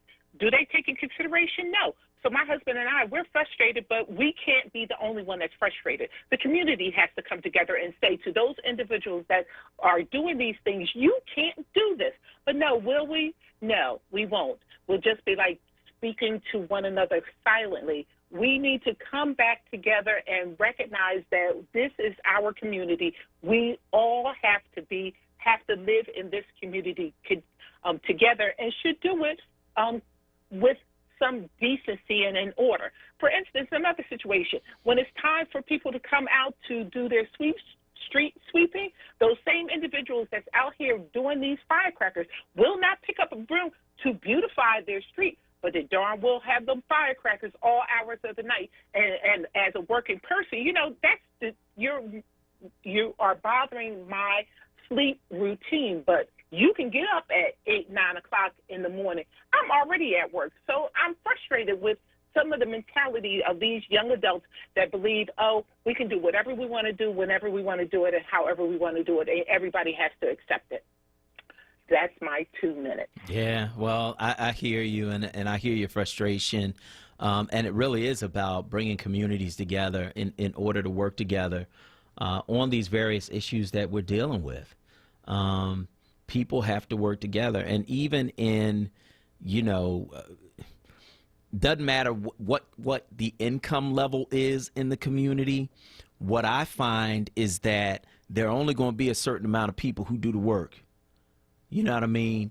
You got other people who will sit in the house and watch you do the work, right? When it's time to sweep the street, or when it's time to do a cleanup, or when it's time to come together, you got a certain element that they just ain't going to do it. But you want to have a nice community. Well, if you want to have a nice community, you have to work together. You have to. It's the only way. Like, you can't have 1 or 2 people doing all the work. You can't have 1 or 2 people who are concerned enough to do something. You can't have 1 or 2 people who come out. You got to have everybody. Derek from Colorado is online too. Go ahead, Derek. I'll be real quick. I just want to say that we're having the same issue here as far as fireworks all across the country. Another one, you were talking about black people patrolling. We had a situation at the Aurora Mall. That's a suburb of Denver. Anyway, a bunch of kids were they were wilding out, and the black kids were doing that. And what they did is they had some volunteers who went up there who were black parents, and they were talking to the black kids, and they calmed a lot. That calmed a lot of that situation around. They were letting them know, and they would have things on themselves that identify who they were. And that calmed a lot of things down, because a lot of times people were there, they didn't know how to deal with some of the store owners were leaving the mall. Yeah. Even some of the older black people, like my grandmother, my aunt, she said she would go up there and some black kids would run by her. I mean, she's 4'11", and so that's what they did there. They did those type of things can work, but it was a volunteer situation. Mm-hmm. Okay, I hear you, man, and you got to have that. I want to thank you so much for your call. I'm going to try to get Anthony from Delaware real quick, because we got to end the show. Anthony from Delaware, go ahead. Solomon, yes. The whole country was built on a lie, and then the lie is perpetuated for 400 years, and then racism is destroying the country. Can't they see that your enemies are looking at it and say, we don't have to do nothing? They're destroying themselves. Have a good day. Thank you for your call this morning on WURD Radio. We appreciate everybody who called in, and, of course, all of our guests. I want to thank each and every one of them, including attorney Nathaniel Hoggebrook II, Temple professor Lynn Washington, Gregory Moten, founder and president of New City Commercial Capital, LLC, a forward business member, and your favorite cousin and mine, dear Melanie. And now, for everybody here at WURD Radio, including super producer Kawesa Mathis, I am your host, Solomon Jones, saying stay tuned for Reality Check with Charles Ellison, and tune in tomorrow at 7 for more Wake Up with Word. Peace.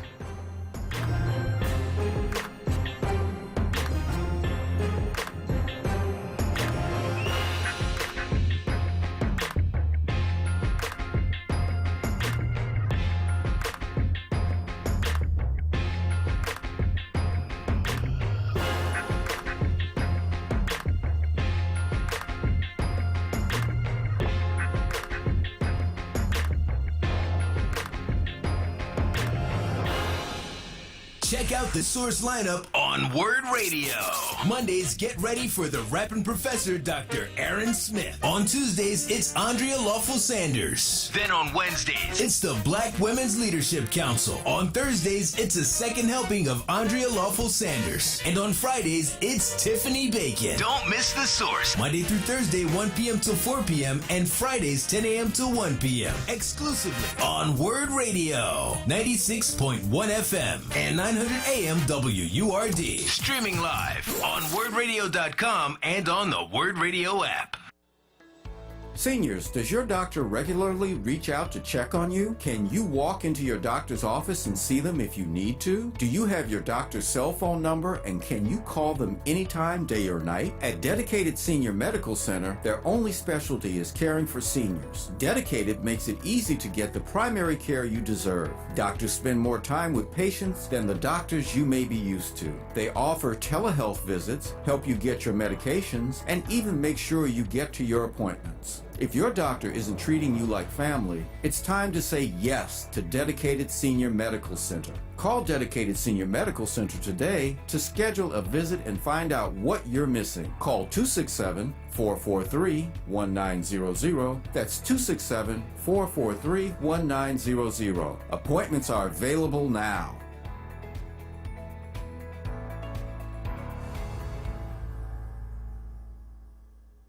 Your child deserves to be educated in a safe learning environment. Southwest Leadership Academy Charter School is a tuition-free public school. Both our locations offer dual-gender environments with single-gender classrooms. Our students score in the top state testing percentile among area schools. Apply online at bit.ly/enrolls SLA in all caps. That's bit.ly/enroll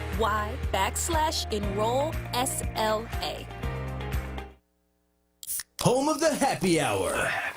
With Sincerely Sarita. This is Word Radio.